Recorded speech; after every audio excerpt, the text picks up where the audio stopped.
A very good morning and thank you for being here. On behalf of Luisa Castro, Director of the Instituto Cervantes, and myself, the Spanish Embassy, I want to bid you welcome to this seminar. It's going to be very tight today. We have many speakers, high-level speakers on a fascinating topic, which is Ibero-America and Ireland through Spain. And I'm very happy to be able to host such an event after the wonderful Salamanca seminar that took place some years ago. And this wants to be the continuation of this thinking together, this gathering of minds and hearts on Spain, Ibero-America and Ireland. And let me first of all tell you how grateful I am to Declan Downey for having put together this program. I think it's a very ambitious program. And I'm sorry that it's going to be quite tight. It's also an online program, so for those of you who are present here today at this Hall of the Cervantes, a very warm welcome, but also to our online public. We very much wanted to have an online edition because although Salamanca had this wonderful book, which you can find at the Cervantes and at the Embassy, we want to reach out further so that people in Manila or in Los Angeles or in London can follow these discussions. I think it's important enough. There is this book by Fintan O'Toole called We Don't Know Ourselves about Ireland. And I think we don't know ourselves, the Ibero-American community in Ireland don't know ourselves. We don't know how long we go back. Declan sometimes refers to the Treaty of Dingle in the 1600s, but luckily we have Professor Sainero who's going to teach us about, the Celtic roots which go further back. In fact, when our Prime Minister Pedro Sánchez came this year, early in the year, to prepare the Spanish EU presidency with Taoiseach, Leo Varadkar referred before the press to an open statement saying Spain is our oldest ally, and it is perhaps a myth, perhaps a legend, but perhaps history, because it's reflected upon your book of invasions of the 11th century, that King Breogan of Galicia, a Celtic chieftain, saw the shores of Ireland from the Tower of Coruña, where the lighthouse, the Roman lighthouse now stands, and he decided his son would have to navigate to Ireland and populate Ireland, and that's what happened, according to the Book of Invasion. So we're talking about an immemorial past together. Then we can talk about things more recent, like the Treaty of Dingle in the 1600s, or the Flight of the Earls, which sought refuge in Catholic Europe, therefore in Portugal, Spain, Belgium, France, and Italy. And then, of course, that saga of the shipwrecks of the Great Armada, who tried to invade England and protect Ireland from Protestantism. And that makes Spain and Ireland very old allies. And a lot of Spanish blood has been spilled in Ireland, unfortunately, in trying to come about with this great enterprise. And successfully, every year we go to Sligo to pay homage to the over 1,300 Spaniards who lost their lives in the shores of the beach in Newgrange, And I'm very happy also that Carlos Burgos is here with us because he comes from Valladolid, and they organized this funeral in Valladolid that he's going to talk about. And in the documentary later, we'll be able to see some images of the things that still go on to preserve the common heritage and the common memory that binds Spain and Ireland. But also we're going to have a speaker on Cuba, Ireland, which is less known. And it is less known the tremendous influence that the Irish people had in Latin America throughout the period of independence seeking, with not only men, but also Mrs. Lynch, who became one of the most powerful persons in Paraguay. She ran Paraguay for a long time. So there's a lot to be discovered, also Yeats. We are encompassing a number of themes. They're very heterogeneous, but so is a relation that we share with Ireland. It starts with these Celtic myths. It goes to the fact that in Madrid we have a great O'Donnell Street, and very few Spaniards know why we do. And it also will touch upon terrorism, ETA and IRA, acting together in unison for those years of the troubles of terror. So I am very happy with the program. Thank you, Declan. And I'm very happy to be able to share this experience with you. And without further ado, I just want to I'd request to Declan, as master of this game, we have to be very strict with the timing, because it's got to do with the fact that we are being recorded. So please, you know, for every speaker, just try to keep the minutes that we agreed upon when we started this program, so that everyone can have a chance to talk, and also our persons that are abroad listening from further places can organize themselves to hear some of the most interesting speakers of today. Thank you on behalf of Spain and the Cervantes.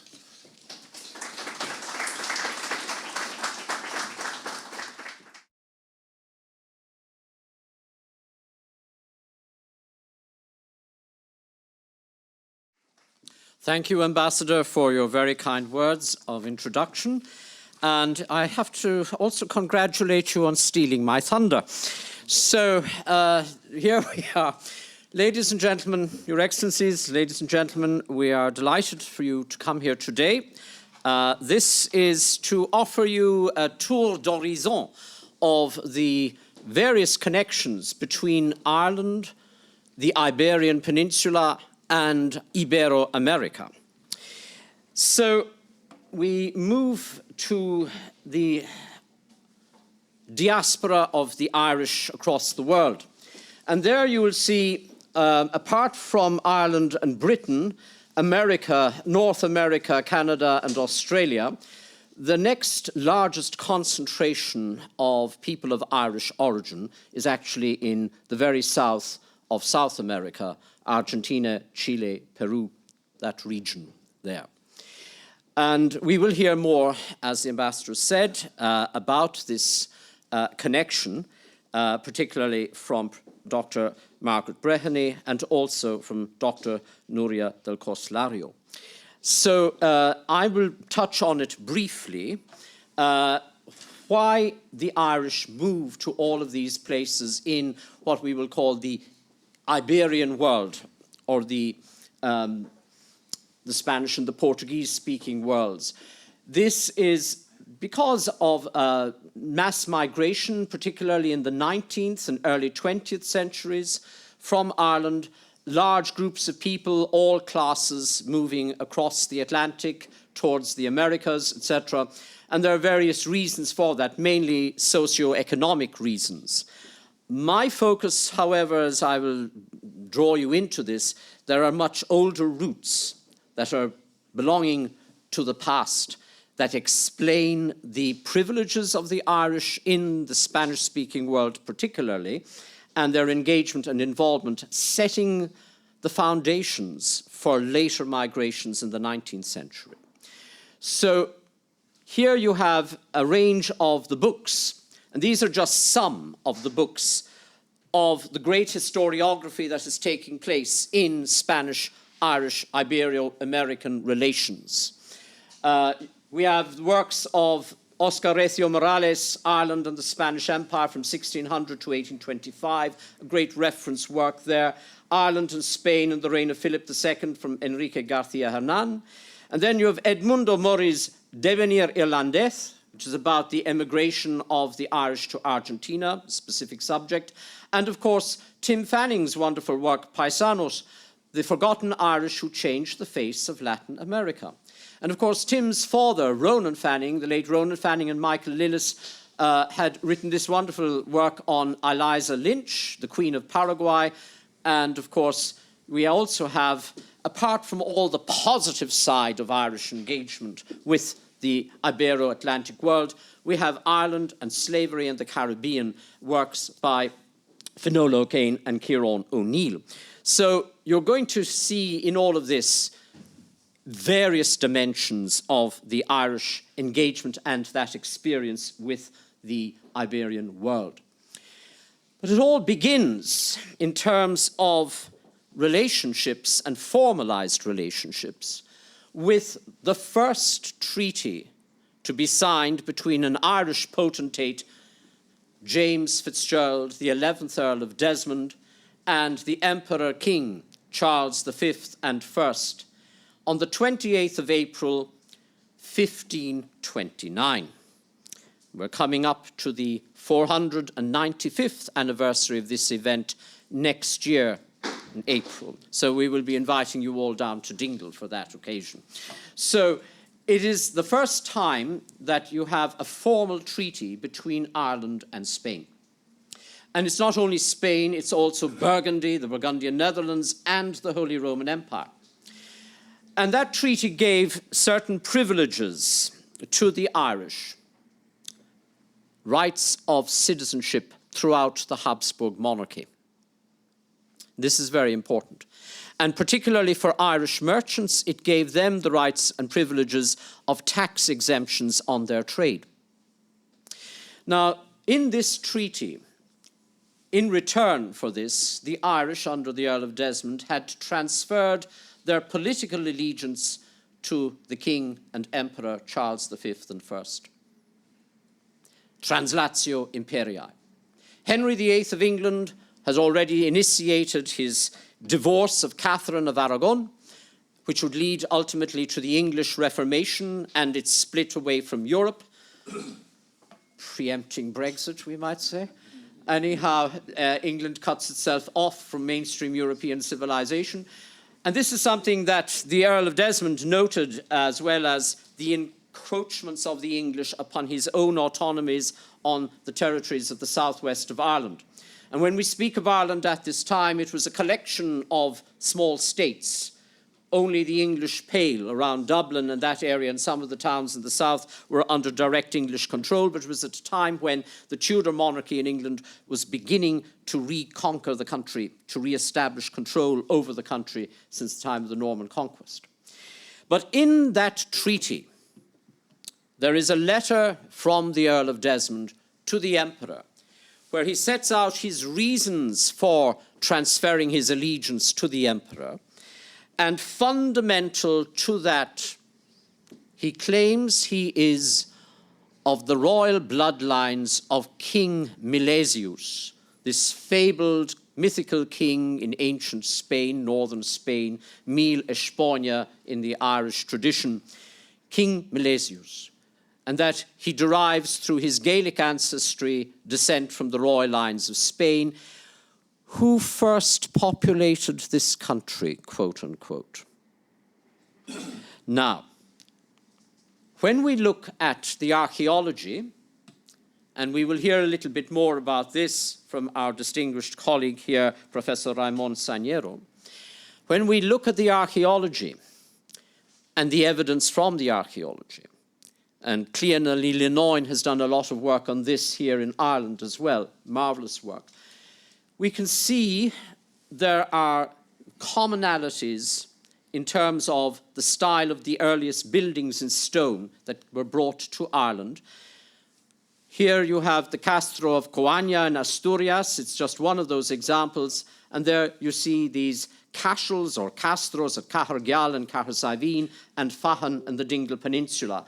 The architecture is the same. This was brought to Ireland by the earliest farmers. Even our lovely little black Kerry cow has been traced back in its DNA to little herds of cattle in Galicia and Asturias. So I recommend you the Dingle ice cream. Go into Wicklow Street. There's a little shop there that sells it. Anyhow, the earliest farming communities that brought cattle breeding, cattle rearing, etc., to Ireland came from northern Spain and Portugal. So we're talking about Trás-os-Montes, Galicia, Asturias, Cantabria, and the Basque Country. No, you didn't escape. You're not that unique in the Basque Country. And we'll come more to that. So apart from the archaeological evidence, looking at the bronze implements, the ceramics, etc., and we, as I said, we will hear more about this, there is also the DNA mapping by Trinity College Dublin over 20 years ago now. They've been carrying on this project. And we see high rates of correspondence of the DNA along the south and the west coasts of Ireland and Spain and Portugal, particularly the north coasts. And even we have from the medieval period, we have licenses to Basque fishermen to come ashore in Ireland with their herring catches and salt them and smoke them and then re-export them to the continent. Licenses issued by the great Gaelic lords like the O'Sullivan Bear in the southwest, the McCarthy Moors also in the southwest, even the Earls of Desmond and the O'Briens of Thomond, etc. And there is in Ireland, along the north coast of the River Shannon estuary, a region that we call Corca Boscan, the land of the tribe of the Basques. And there's a very high DNA correlation there with the Basque country as well. So, as I said, we will hear more about that. And there you see the Laur Gawala, which is the origin legend in writing, as it were. This is a collection of scripts, manuscripts from the 7th and 8th century that were compiled in the 11th century into this Book of Invasions, the Laur Gawala. And we will hear more about this again from Professor Sainero. But what is interesting about this is that this Milesian origin legend was widely accepted throughout the Middle Ages and the early modern period. When the Earl of Desmond wrote to the Emperor about his descent from the ancient royal lines of northern Spain, he wasn't saying something new or different to the Emperor. The Emperor was aware of this. We know that one of the Emperor's close confidants, Juan Vives, had visited Waterford during the early 16th century, the 1620s. And he wrote again of how he encountered our cousins in the north. And this is an interesting point, because when we come to the later period of the 16th century, I'll just go back here a moment. This just gives you a sense again of more of the publications about the Irish and Spain, and you see here politics, academia, and also commerce, mercantile issues. They all come together in these books. But what was it that gave the Irish these privileges in Spain, that allowed them to flourish in Spain, that allowed them to rise to the highest levels of Spanish society, and I might also add here Portuguese society? I'm speaking of the time of the Austrias and their rule. When the first large migration of Irish refugees arrived in Spain in 1580, they come to Coruña, but they also come to Lisbon. They're known as the Geraldine exiles. And we have letters from the governor in Lisbon, but also from the governor in Galicia to Philip II, requesting help for the arrival of these refugees. It was the time of the suppression of the Desmond Rebellion, 1580. And the formation of some of these refugees into military regiments who would go and serve with the Marqués de Bazán, Álvaro de Bazán, the Marqués de Santa Cruz, in his campaign in the Azores. And in these letters, they refer to the Irish as nuestros hermanos los irlandeses, los españoles del norte, the Irish of the north, our brothers, the Irish. And this is again repeated in 1604 with the second mass migration of Irish refugees into Spain. So even the English referred to the Irish as Spaniards, obstinate and stubborn, as Sir John Perrott described them, like their Spanish forefathers. And that was written in 1576. Then, of course, if you look at the French side, how do the French regard them? Well, Goulet-le-Gueux in the 17th century, about 1620, he wrote of the Irish as being loving the Spaniards like their brothers, and we, the French, as mere friends. I hope the French ambassador is listening in. So, then, of course, you have Charles II, King of England, in 1680, writing of, "The Irish enjoy no obstacles to their advancement to high political and military office in Spain."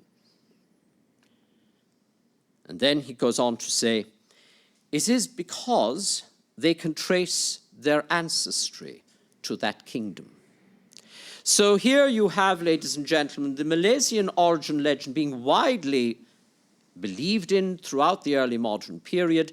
It is something that the Irish themselves, in their various memorials to the Spanish monarchy for assistance, for help, etc., throughout the 16th and 17th, and indeed into the 18th centuries, and when they're presenting themselves as well for promotion in the Spanish military and chivalric orders, into the academies and the universities, and into the military establishment as well, they remind the officials, we are Spaniards.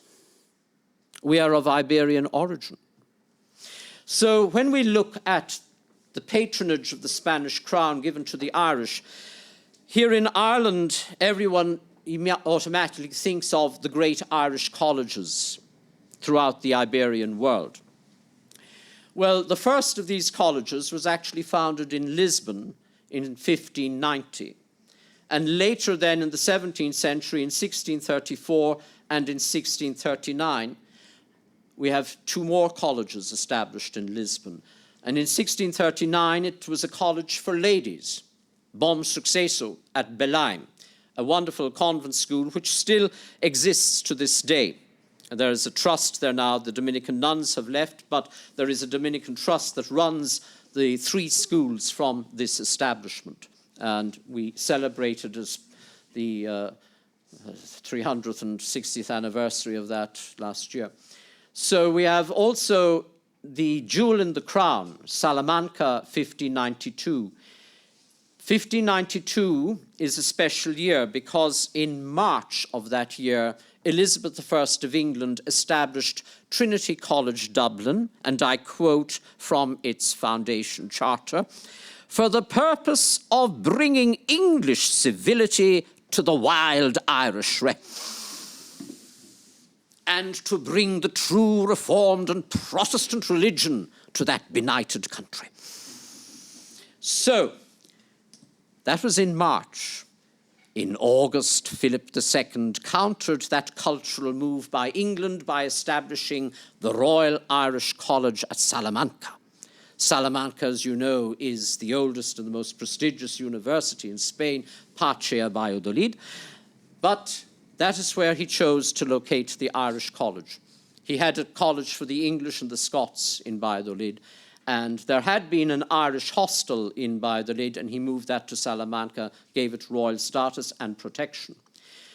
Santiago de Compostela followed in 1605, and then in Flanders we have ones in Antwerp, Douai, and Leuven, also under the Habsburg Spanish monarchy at this time, and later Seville and Alcalá de Henares. By contrast, ladies and gentlemen, it was not until 1628 that the Pontifical Irish College was established in Rome, and that followed the earlier Franciscan College there in 1625. It took the papacy a long time to start establishing colleges for the education of Irish Catholics. Spain and Portugal were at it long beforehand. But that again gives you a sense of the flavour of the Irish Catholic Church during the 17th and 18th centuries, or the earlier part of the 18th century, I should say, when we had a strong Spanish influence in Irish Catholicism. And it was then that Rome decided it had to get involved in the act to counter the influence of Spain, because there was a strong political influence in the Catholic Church in Ireland at that time that was very pro-Spanish. Likewise, if we look at the Irish College in Paris in 1578, it was founded, but it was founded by English Irish from Meath and Dublin, and it concentrated particularly for the education of the Anglo-Irish who remained Catholic, but from the Pale. That's the 30-mile radius around Dublin. We still call it the English Pale, where I come from in Kerry. So anyhow, the thing is, it's not until 1677 that that college got royal protection from the French crown. And the Irish College in Bordeaux, which was founded in 1603, it received royal protection from the French crown in 1654, but it was at the behest and under the influence of Anne d'Autriche, the mother of Louis XIV. She was a Spaniard. She was the daughter of Philip III. So again, it's very late when the French get involved, and we see the gradual influence of the French system in the Irish Catholic Church in the later part of the 18th century. But by way of anecdote, you might find amusing, John McGahern, one of our great writers, once said that he remembered when he was teaching in County Galway sometime back in the late 1950s, whenever the local team missed a goal, this was in Gaelic football, by the way, everyone around the pitch shouted, Salamanca. And this was because of the tradition of Irish students who returned from Salamanca during their holidays. They were a little bit rusty in playing football, and they used to miss the goal. So there you are. But it again is a testimony, that little anecdote, it's a testimony to how Salamanca was very much at the forefront of Irish popular minds at that time. It wasn't until 1952 that the Irish College was closed there. That's another matter, another story, and it is due to the idiocy of the Irish bishops. But we go on. There's another view of the magnificent college at Salamanca, El Colegio Real de San Patricio de los Nobles Irlandeses. And it's absolutely magnificent. It was the Fonseca Episcopal Palace originally in the city, and it was given over for the Irish, but absolutely magnificent place. So, qui Angliam vincere belet ab Hibernia incipere bebet.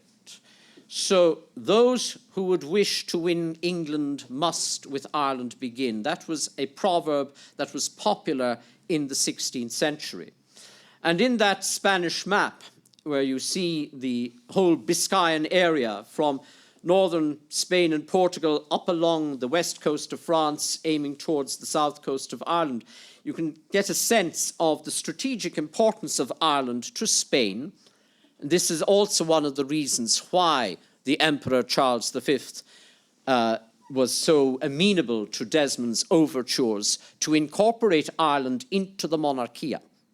That was the political ideal of the 16th and early 17th centuries, ladies and gentlemen, that Ireland would be incorporated into the Spanish monarchia and benefit therefrom. That was the vision. Unfortunately for us Irish, it didn't happen. We had three major events in the 16th century where combined Irish-Spanish forces tried and failed to achieve that break with England. But these maps also give you a sense of why Ireland is very important to us. I don't know if we can use, there you see. So look here. When Henry VIII broke with Charles V, divorced Catherine of Aragon, etc., and later again in the 16th century, after the death of Mary Tudor, the wife of Philip II, and Philip had to return to Spain, England was no longer a major ally to Spain and Spanish Flanders and the Holy Roman Empire, which had split. The danger for Spain's strategists was that England would combine with France and therefore interfere with the shipping and the mercantile activity between Northern Europe and the Baltic and Spain and Portugal and the Mediterranean.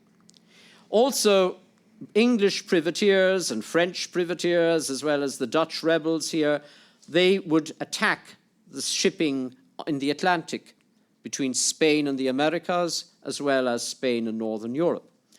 So having the Ireland as a bridgehead in the Atlantic to counter England and to check France, that was the importance.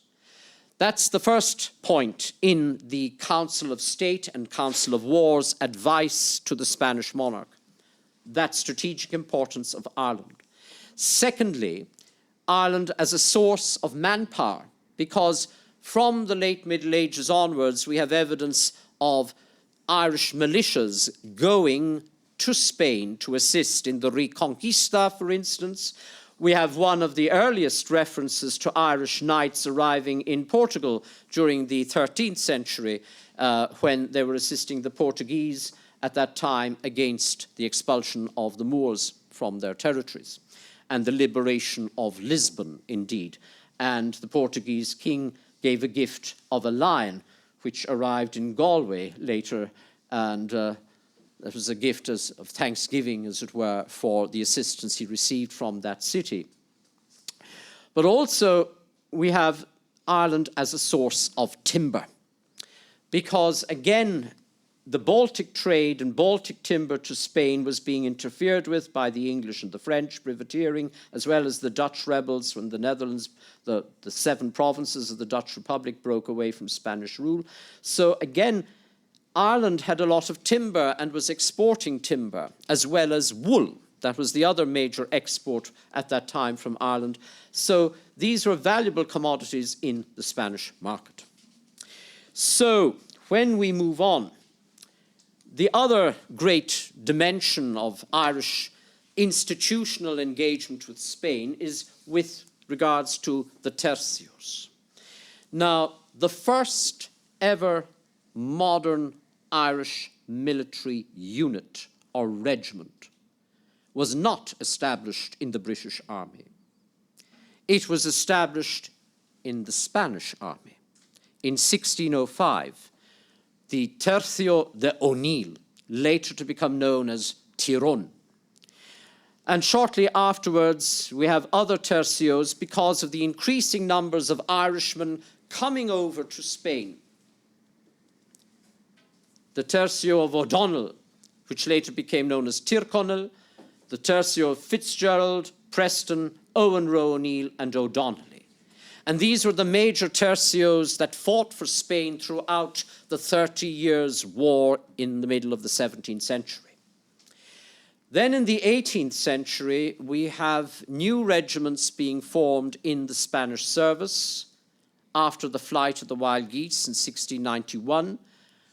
The regiments of Irlanda, Hibernia, Ultonia, Limerick, Waterford, Vendoma, and San Patricio.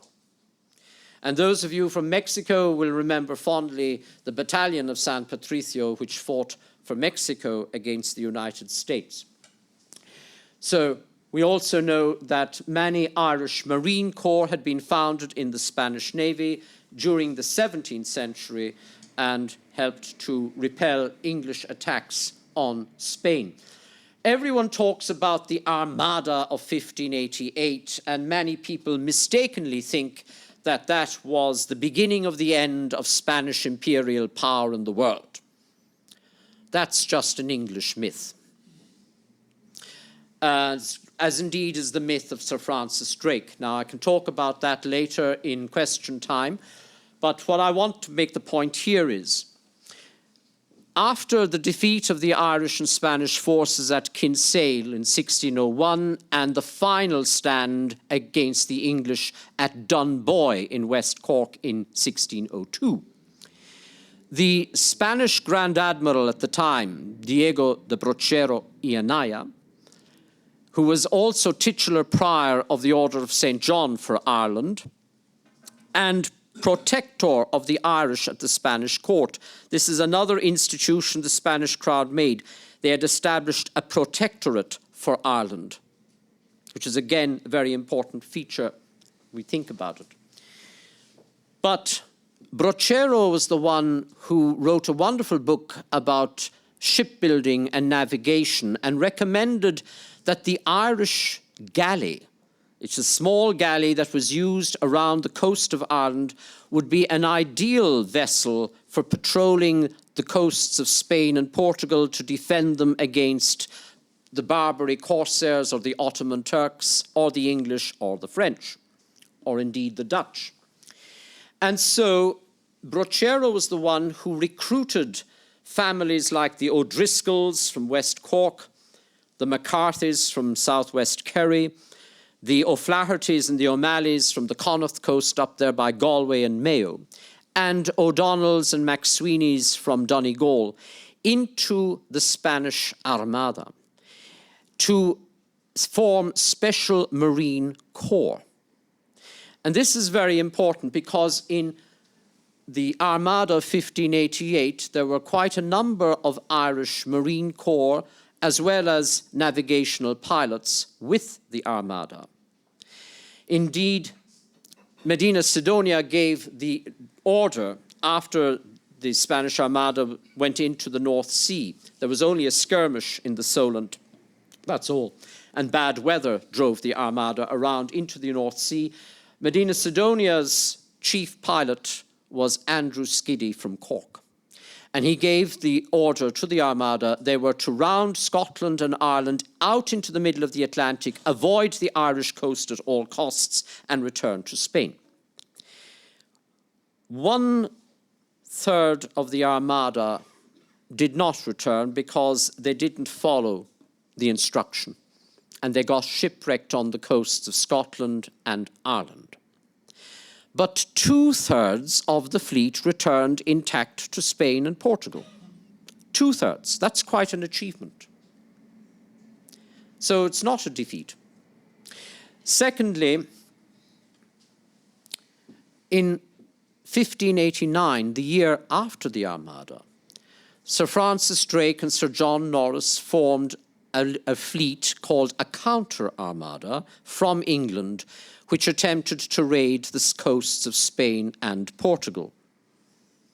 That was repelled, ladies and gentlemen, by Brochero's squadrons, the Galician Squadron and the Lusitanian Squadron, and the Irish Marine Corps in them. But we don't hear about that defeat, do we?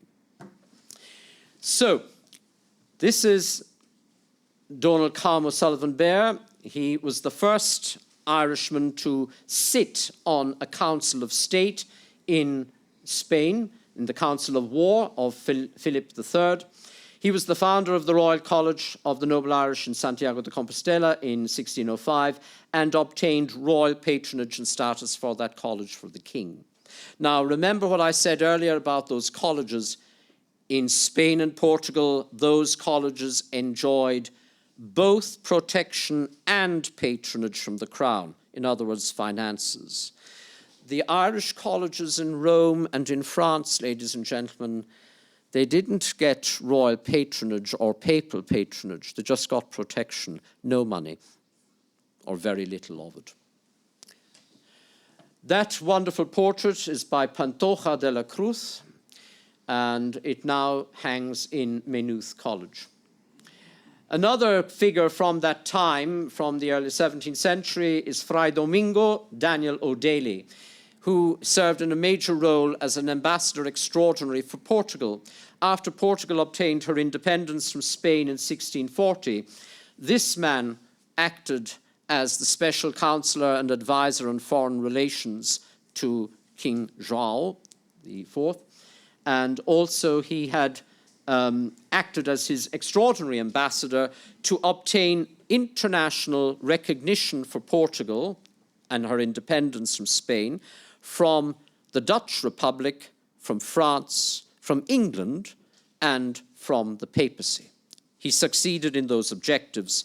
And it's thanks to him, ladies and gentlemen, that the marriage alliance of Catherine of Braganza was negotiated with Charles II of England in 1660. He died in 1662, but he was the founder of the Second Irish College in Lisbon in 1634, Corpo Santo, and also he was the founder of the College for the Education of Irish Ladies and the Convent for Irish Dominican Nuns at Bom Sucesso, which still flourishes. A remarkable figure.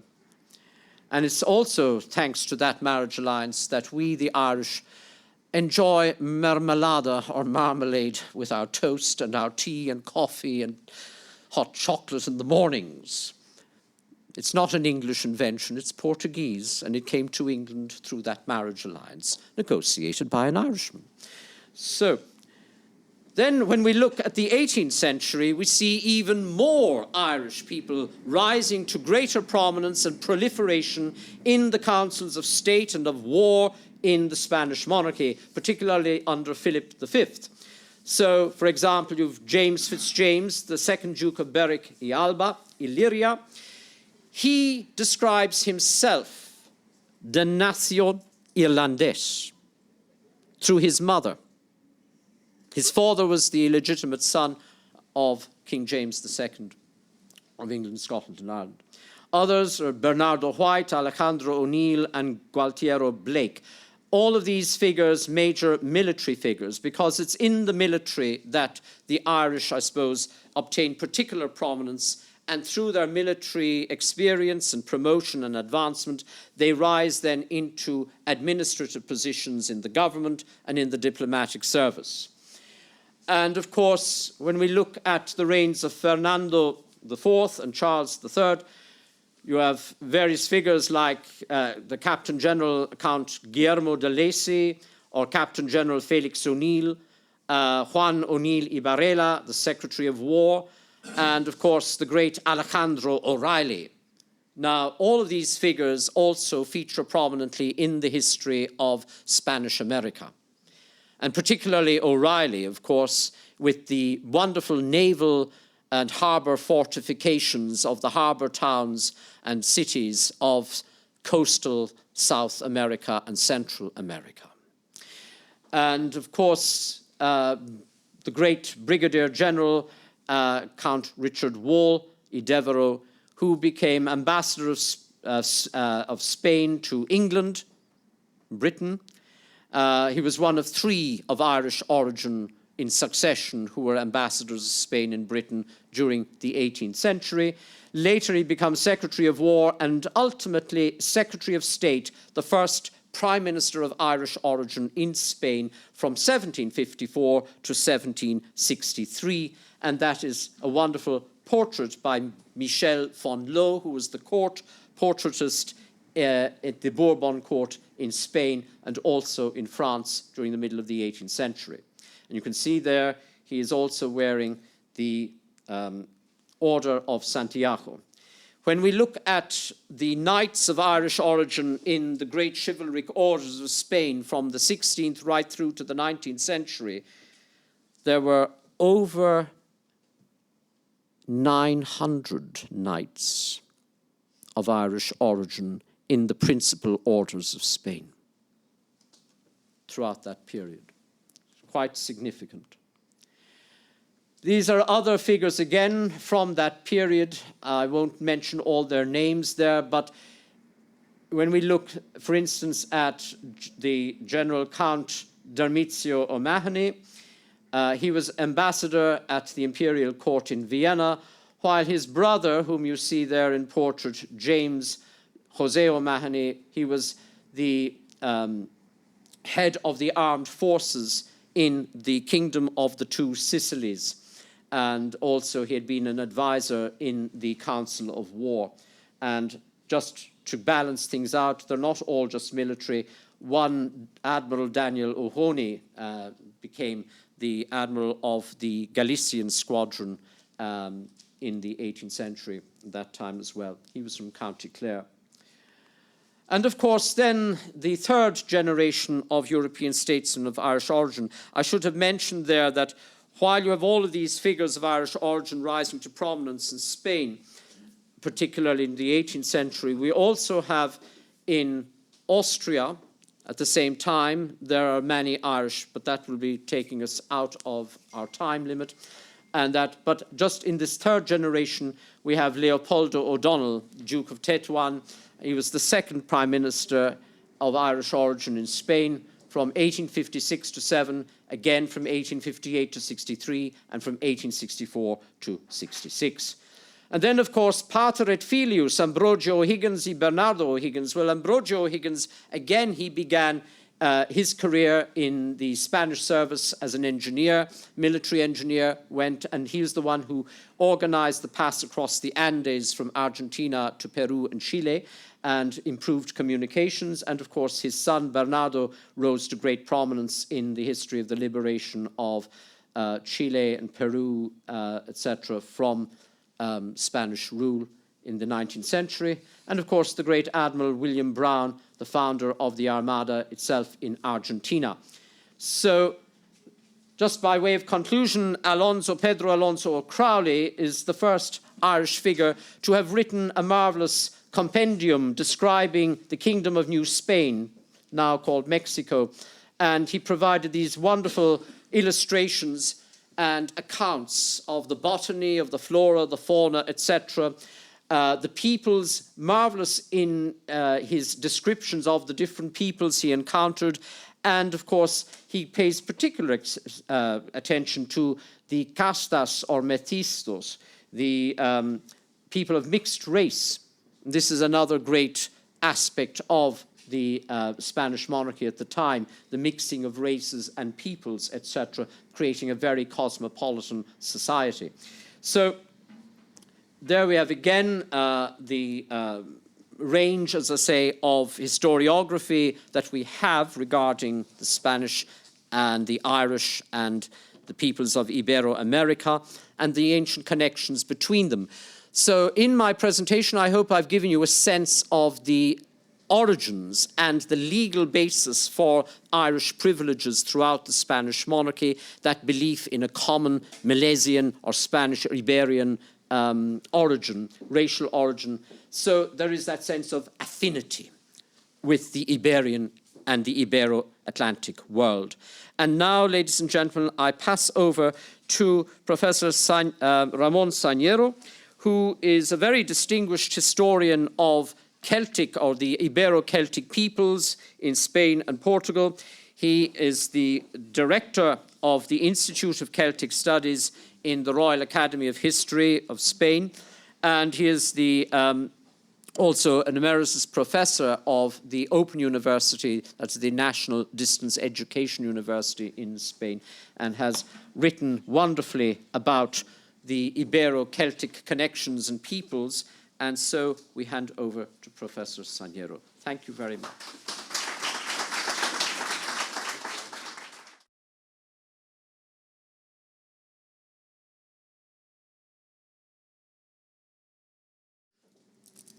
Thank you very much to the Embajador de España in Dublin, Ion de la Riva. And thank you very much to the Instituto Cervantes. And I'm going to speak in English because most of you probably know English better than Spanish, because some of you speak Spanish and others speak English then. And I speak a little bit English and some Irish. I studied for 10 years in the Gaeltacht here in Ireland. Well, I have 40 minutes to explain something that takes a long time.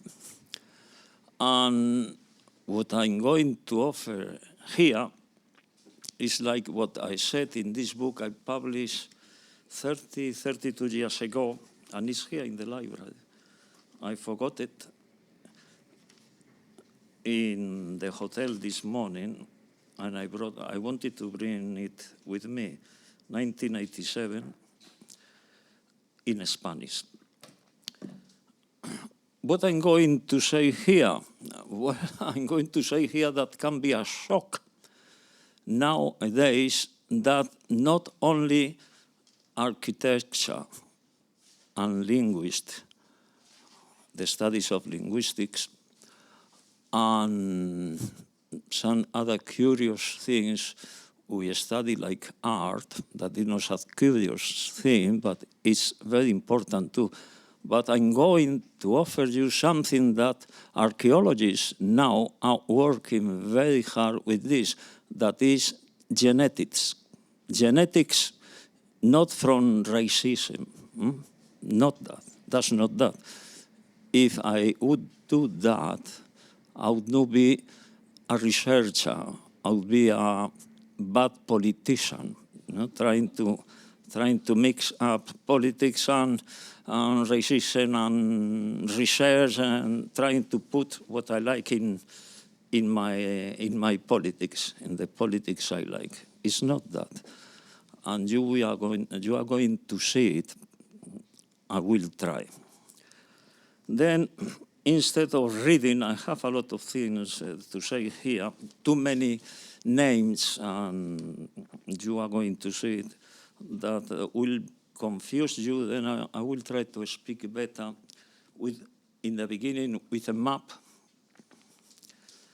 Well, this first map is the Bronze Atlantic that ended in about the 12,000 before Christ, and the fields of arms 5,000 years ago.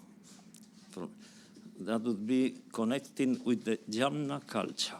Too many names. Then I will try not to get into names.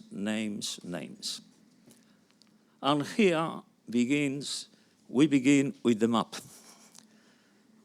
What map is it? It is the map of Europe.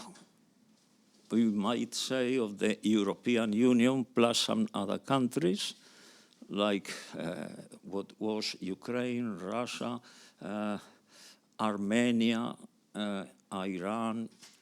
And what we have here in this map was written in the 5th century before Christ by Herodotus, the Greek historian, the first historian we know that existed properly, and we have papers of him.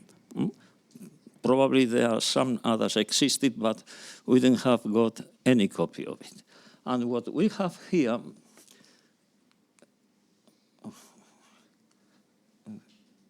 is, I don't know if it has, no, the pointer, the PowerPoint, no, I haven't.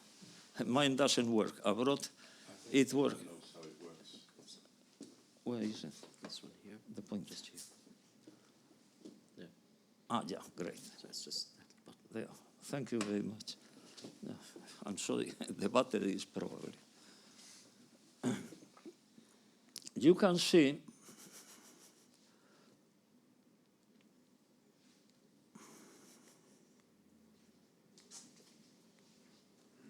we don't have the British Isles there. We have Iberia, okay, Tartessos, the Celts, the Danube, Ista River, the Danube, that begins flowing in the Pyrenees in Spain. And that's not true, of course. And we have some other countries, the Meadows, Nineveh, and we have Scythians, Scythes, and lower, Herodotus doesn't say, but there were the Picts, and there the Getters that are more or less explained by historians that they were the Visigoths and the Goths. The Goths were more to the right, a little bit to the right, somewhere here, and the Visigoths here, and then later came to Spain, France. But we are not going to talk of the Visigoths or Goths. We are going to talk of the manuscript Labar Gabala, Gawala, VHU, VHV, it depends in Irish. Very nice language, but a little bit hard to study, as I knew, and I like it very much, and I still trying to speak it with somebody in Spain. Difficult. Labar Gabala explains the history of people that existed when Herodotus existed, and Labar Gabala, the book of the invasions, the book of the conquest of Ireland says, but of conquest of many, many countries, begins somewhere here when Noah's Ark, before the flood, Noah refused to her granddaughter to get on board the ark. And then Caesar was the granddaughter of this Noah's biblical. She was a woman. What she did is to prepare her own boats with her father and 50 members of one expedition that followed her to go to where the wise men of the people told her that there existed, where the sun sets somewhere there, an island where people never would die. And then here we begin something that will appear later in different manuscripts, in different countries, in England, in Spain, a country where nobody dies. That is Avalon, when King Arthur went and never died, porque wounded, mortally wounded, King Arthur went there, but it was impossible for him or for the rest of people to die if they were still alive. And it is the island in the Irish manuscripts, it's not there, but it's somewhere there, the island of the sunset, La Isla del Ocaso, in Spanish, of San Brandan, the voyage of San Brandan. Even in Canary Islands, there is the beach of San Brandan. Canary Islands are there. I've been at the beach. I think it's in Tenerife, near Santa Cruz de Tenerife, San Brandan, there. And because the saint went looking for the island of the sunset, of the immortality, where San Isidoro in the 6th century, Annus Domini, after Christ, San Isidoro of Sevilla, says that people believe that somewhere in this place, in the Finisterra, end of terra, end of the land, the people with the sunset could see somehow how the sun got into the water of the ocean, taking with it the souls of the dead.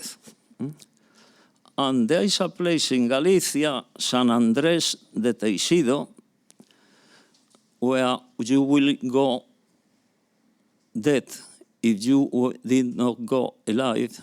San Andrés de Teixido, irás de morto si no fuiste de vivo. You will go there like a snake or a scarabæus or something reptile after that, to get into that place that will take you with the sunset, with the sun, into the waters. I was some months ago in San Andrés de Teixido, in Galicia, and curiously the priest, who I talked with him, and he gave a mass, and I was with the Templarium, in that visit, and he told us that more or less 100 years ago, in San Andrés de Teixido, the people who died were put in the coffins inside the church, with the coffin facing the ocean to the sunset. And he was a Christian priest. And he said, yes, they did. And I was very upset because I knew this a few months ago, not before. And all this I'm telling you belongs to mythology, to tales, to history, and something like an academic, Irish academic, this O'Reilly said, all is true, that the Spaniards went from the Iberian Peninsula to Ireland is pure mythology.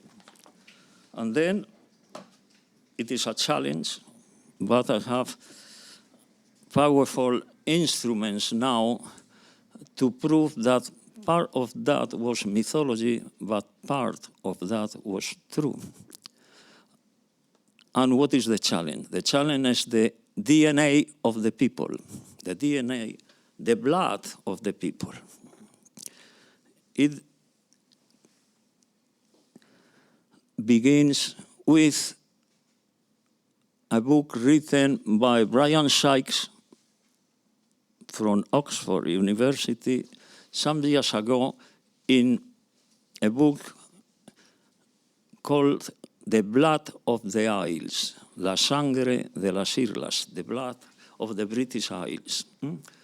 And he showed something that upset archaeologists and historians, that it's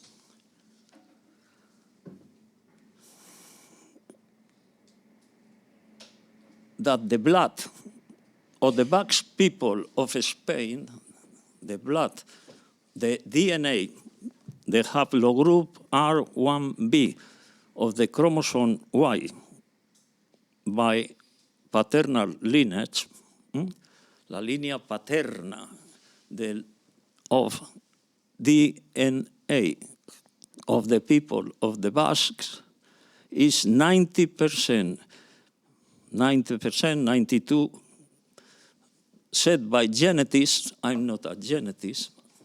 I take Brian Sykes and I take other geneticists, David Reich from Harvard.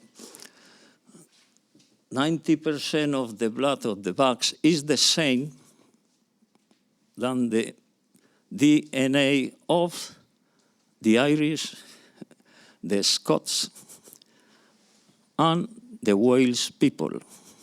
And even 55% of the blood of English people is the R1b of the Basques.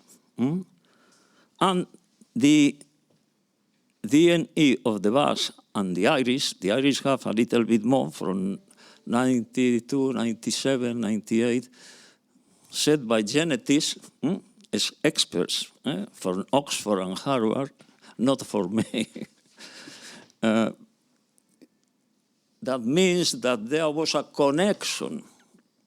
If that existed, the connection, and the manuscript, Lara Gabala, Book of the Invasions,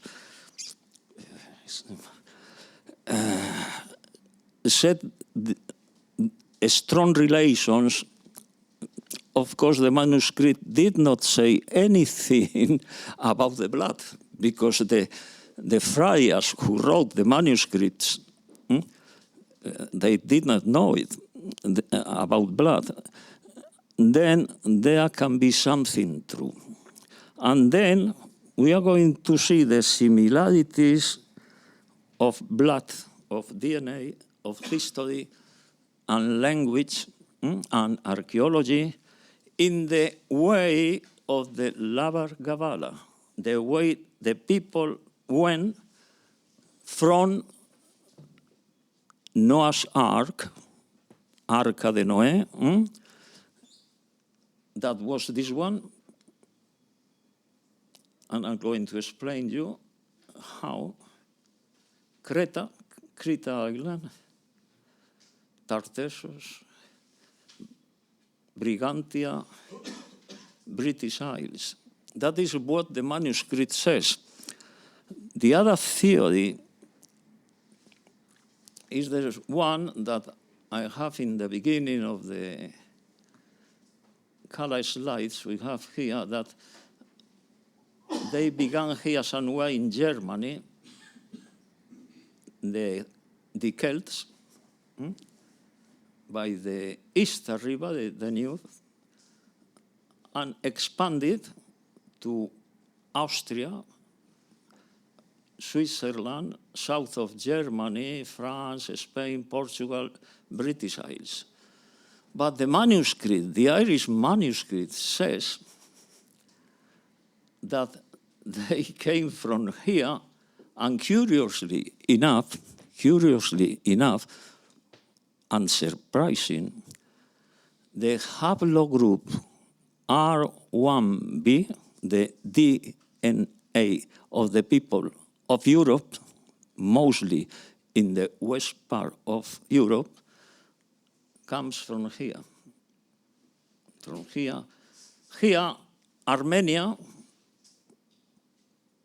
the Caucasus, where was the primitive Iberian in the Caucasus, not the Iberians of Spain and Portugal, in the Caucasus, and it is something that historians from the Basque country in Spain said repeatedly during years. The people, the Basque, come from the zone of Armenia, the Caucasus, and the rest of Spaniards and the rest of historians from Spain and outside Spain said, no, they come from here. They come, I will go back. They come from Campos de Urnas, Germany, Austria, that's on grey, Atlantic bronze too, later, that expanded. We have there on the left in black, the megalithic tombs, megalithic stones, like Stonehenge in England, that are in the west part of Europe. And it is considered the megalithic tombs began somewhere in Nineveh here. It is said by archaeologists. I'm not an archaeologist, but I've checked the most famous archaeologists, and that is what they say. And Nineveh is in the map of Herodotus. There is Nineveh. And the middle is here, the river, there is Mount Elbrus is here, the highest peak in Europe, about in feet, I have seen feet, but in meters is almost 6,000 meters high, 6 kilometers going up, straight up. Well, it's okay. And what we have here is that the manuscript, Labar Gabala, said that granddaughter of Noah's went this way by sea. How? Well, here in the, curiously enough, here in the Nile, in the river Nile, now connecting with Egypt, because the Labar Gabala connects with, somehow with Nineveh. We know it is Sudan and Egypt. And the granddaughter, Caesar, began the way from Meros Awelan, and it is in the manuscript clearly, in verse and in prose. And she began there, and how curious are. Of course, some historians consider that is rather stupid to say they began in Sudan. This island is south of Egypt, in the Nile. But curiously enough, some of the pharaohs, kings of Egypt, have the same blood the Irish have. Curiously enough, they have the R1b, the haplogroup R1b of the chromosome Y and Y. Because Egyptians don't have the R1b. Curiously, the princess that some pharaohs married were Armenians, were from the Great Armenia, that was not the little Armenia we have now, were from the place Mount Ararat. Ararat is not already in Armenia, it's in Turkey, of course.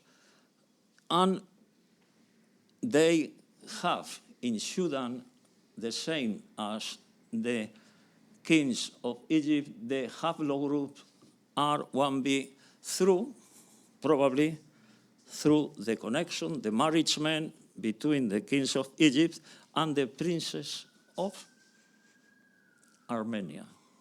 Curiously, that is, and what I'm saying is not theory, is not mythology, because has been attested by genetics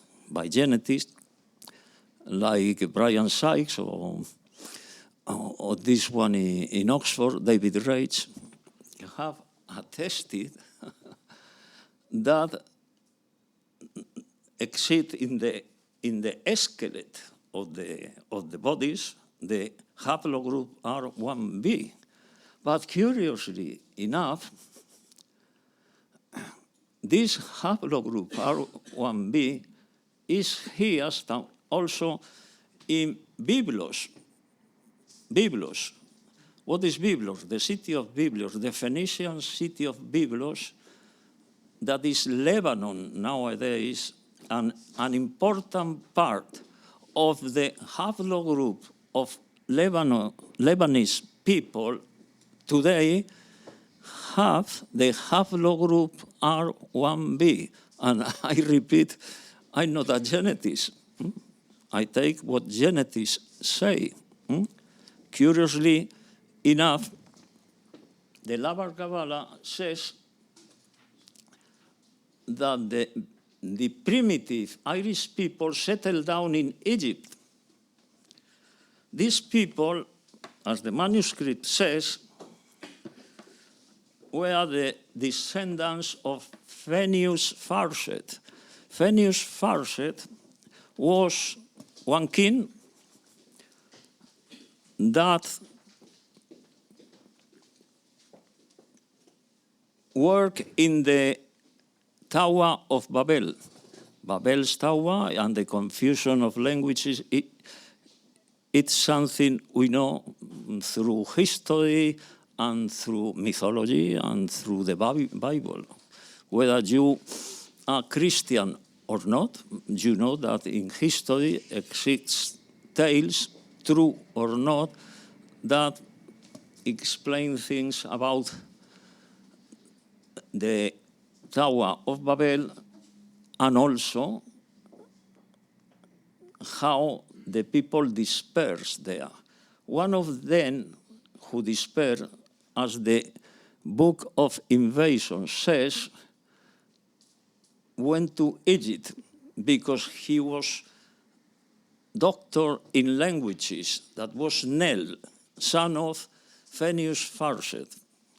And another descendant that went to Egypt was Mil, later, well, his primitive name was Golaf, and later he changed the name to Mil na Span.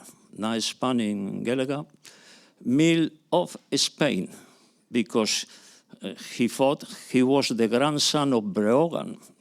Mil na Span, when he was born, when he was adult, went to his primitive country that was here, the country of the people who later invaded Spain and later invaded Ireland. I'm giving many names, many things, and I have 40 minutes. It's impossible to explain the theory in 40 minutes. I have many facts to explain, and that's the way I don't read, because if I read all these papers, I will cut in 40 minutes and you will get 10% of the whole. Then I go up and down, and that is probably better for you to know the whole thing. But one interesting point we have here, that Caesar,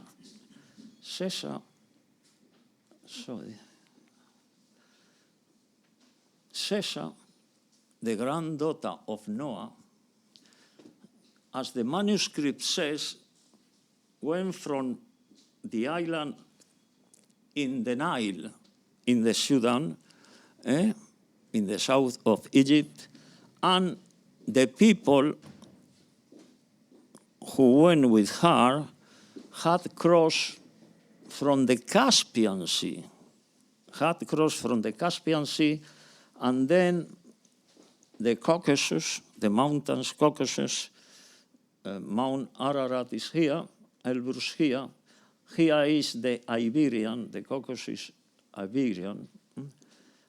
And Caesar was somewhere, probably here, where there is a people whose name is Kesari, the tribe of the Kesari, and now the Ossets. There is a great book by Georges Dimesville, French, that I have, and from there, I have to say, from Dimesville, I got the ideas to initiate this,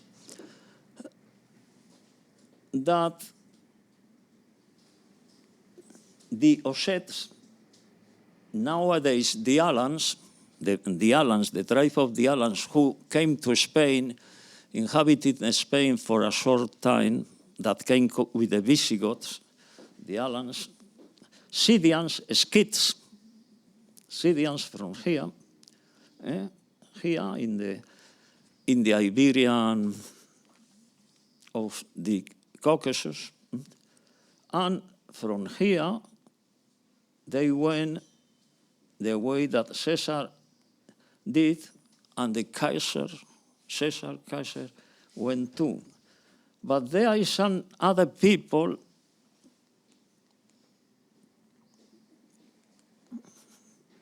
here. If you look up in the map, we have the Scythians, Scyths, Picts, because the manuscript says that the Picts were somewhere here in Thracia, the old Thracia, here, that live with the Getas. Getas son los godos, los goths.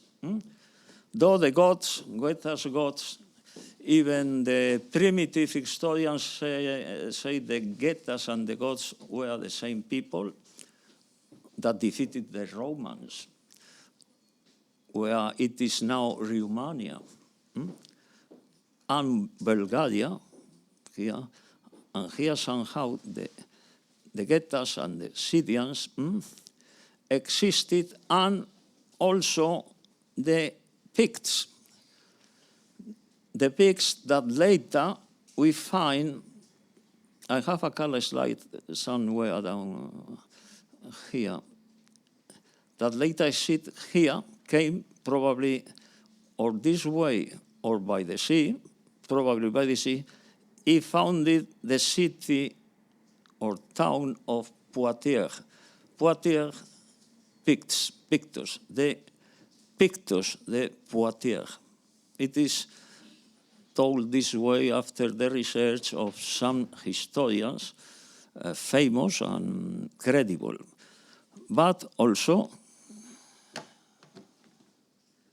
yeah, I have 10 more minutes, I know. I know then. The last time I explained this theory was in my last summer course in the Spanish Open University, and one of the professors could not go, and I gave her class, and then I stayed 4 hours speaking in Spanish that I was more fluent, of course.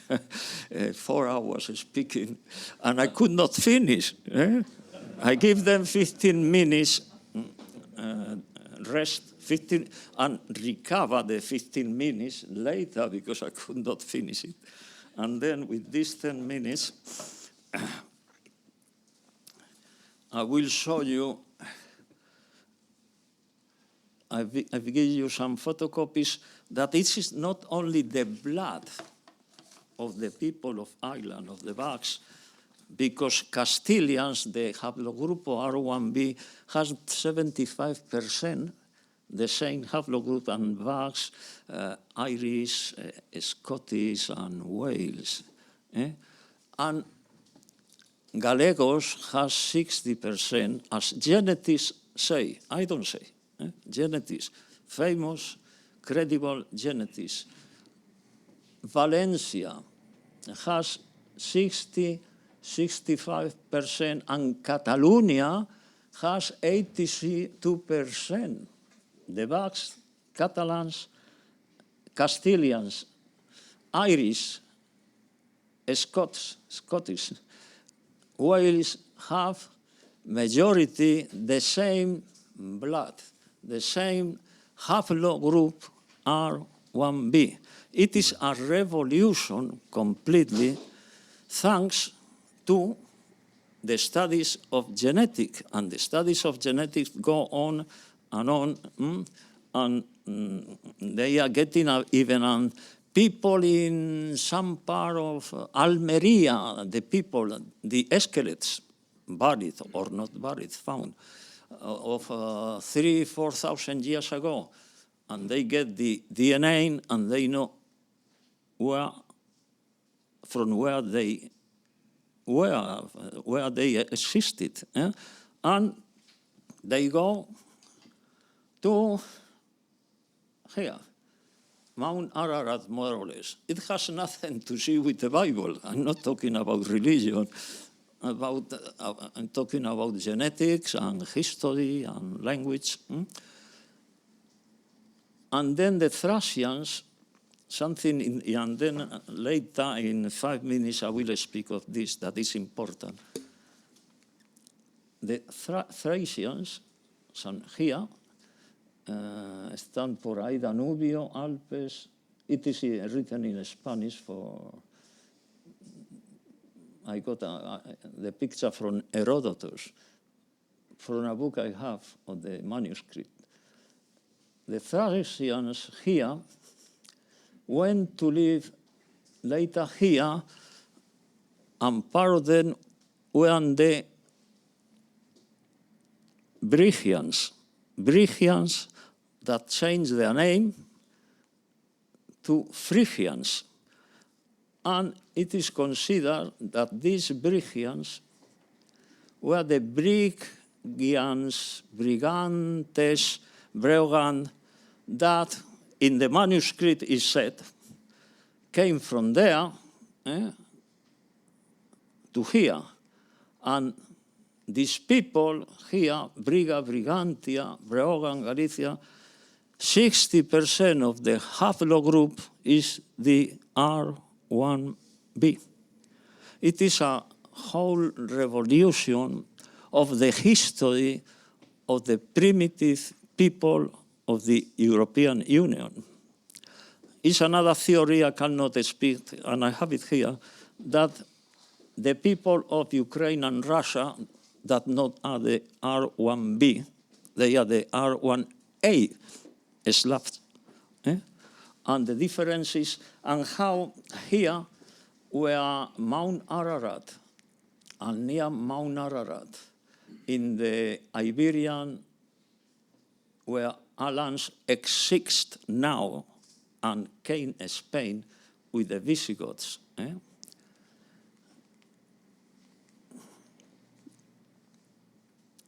Here, in this part, the Russians have haplogroup R1b, about some genetics say 2% only, compared with the nowadays, with the 46, 47 of R1b in the Georgia, actual Georgia, and also in Armenia, in a place close to the Mount Ararat, though Mount Ararat doesn't belong to Armenia now, has 64% of the R1b. It is a whole revolution made by scientists that change history, because the DNA is a scientific proof. It's not myths like O'Reilly, that he was right when he said, O'Reilly, that was all myth and legends in the manuscript, this Irish professor, but was not reality in the names of Brogan, but it was reality in the facts with the DNA and all the tales I have here. You have here the tale of King Arthur in Spanish. I asked to make a photocopy here in Spanish, and you will see, for instance, King Arthur. The tale of King Arthur is the tale of Paddy's Prince of Troy, and is the tale of Heracles, Hercules, the mythical hero Hercules, and of Semiramis, and the same time as Sido, Prince, King of the Persians, and Gargodis and Habidis in Spain is the same story, and I think I have no more minutes, no? But in 3 more hours we could explain briefly not the story, the reality, porque the DNA is a scientific proof that we have to accept. Thank you very much.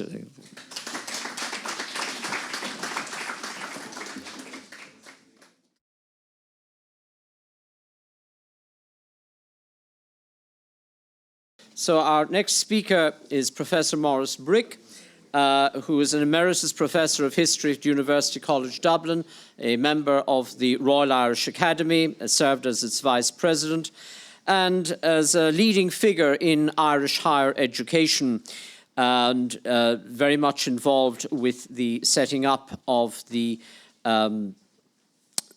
Irish Research Council in the Humanities and Social Sciences in 2000, etc. And he is also the director of the Daniel O'Connell Summer School, which will take place at the end of this week in Cahersiveen and Caherdaniel, the home place of Daniel O'Connell. And aside from his works in these regards, his books, Ireland and the Reinvention of America, was awarded the Historical Research Prize, and he's just completed a monograph on relationships between Ireland and Spain during the first half of the 19th century, and is editing the collection of essays on Daniel O'Connell and his wider worlds. So, ladies and gentlemen, we move now to Professor Bric, who's going to speak from the chair here. Okay, thank you very much. First of all, can I thank Declan for his introduction. And I'd also again like to thank the Ambassador, His Excellency of Spain, for inviting me here this morning. And also, indeed, if I may, Ambassador, thank you for your initiative in setting up this symposium to look at relationships between Ireland and Spain. I think these relationships are somewhat overshadowed by our other relationships with the United States, even though the relationship with Spain is just as rich and just as important a part of our history as the American relationship is.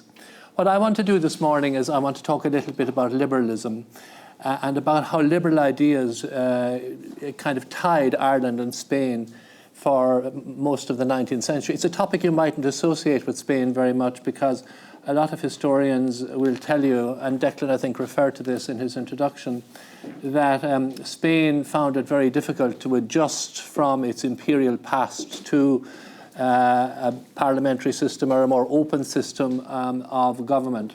That it found itself very difficult, if you like, to reinvent itself and to reinvent its international relationships and its economy and its society and its politics and so forth after its so-called loss of empire. But I think, as Declan said at the beginning, it is wrong, I think, or it's somewhat very limiting to look at Spain, even in the 19th century, as a country that was sort of imprisoned by its imperial past and that was trying to struggle with that imperial past and was not succeeding. And that partly explains the awkwardness of Spanish history during the 19th century, which is extremely complicated. And I think one need only think about the Cortes of Cadiz in 1812 to make that point, because a lot of the ideas that were discussed at the Congress of Vienna, for example, in 1815, and about how the map of Europe should be redrawn after the defeat of Napoleon, a lot of those ideas were discussed in Cadiz, in a country that you mightn't associate with those kinds of ideas, as I've said. But nonetheless, as I said, the Congress of Vienna was where it was at, and it is the first major international symposium, of course, to look at how the map of Europe would be redrawn after Napoleon. The defeat of Napoleon. And there are basically two kind of ways in which diplomats looked at that redrawing the map of Europe. The first group is what I would call traditionalists or conservatives, and then you have the liberals on the other hand. Now, for the traditionalists, as you may know, the argument was that after so many years of war in Europe, that what Europe needed really to restore stability was strong monarchies, really, and the return to the robust governments of the absolutist regimes of the 18th century. And of course, by way of contrast, then what the liberals argued was that what was needed was an effective system of parliamentary government which would reflect the so-called awakened democracy of the people. And that trusting the people was not inherently an unstable process. The other thing is that these views between traditionalists and liberals in the political sphere, that those arguments were also reflected in a parallel debate within the Catholic Church, the existence of which and the status of which within Spain, of course, is particularly important and unlike that in a lot of other European countries. And once again, you have the traditionalists. The traditionalists argue that given the misfortunes of the Catholic Church during the French Revolution and its aftermath, the Catholic Church in Spain could be secured only by restoring the privileges of the Ancien regime. And that with the benefit of these restored privileges, that it could then reinforce the state in a new kind of alliance between what's called church, or throne and altar.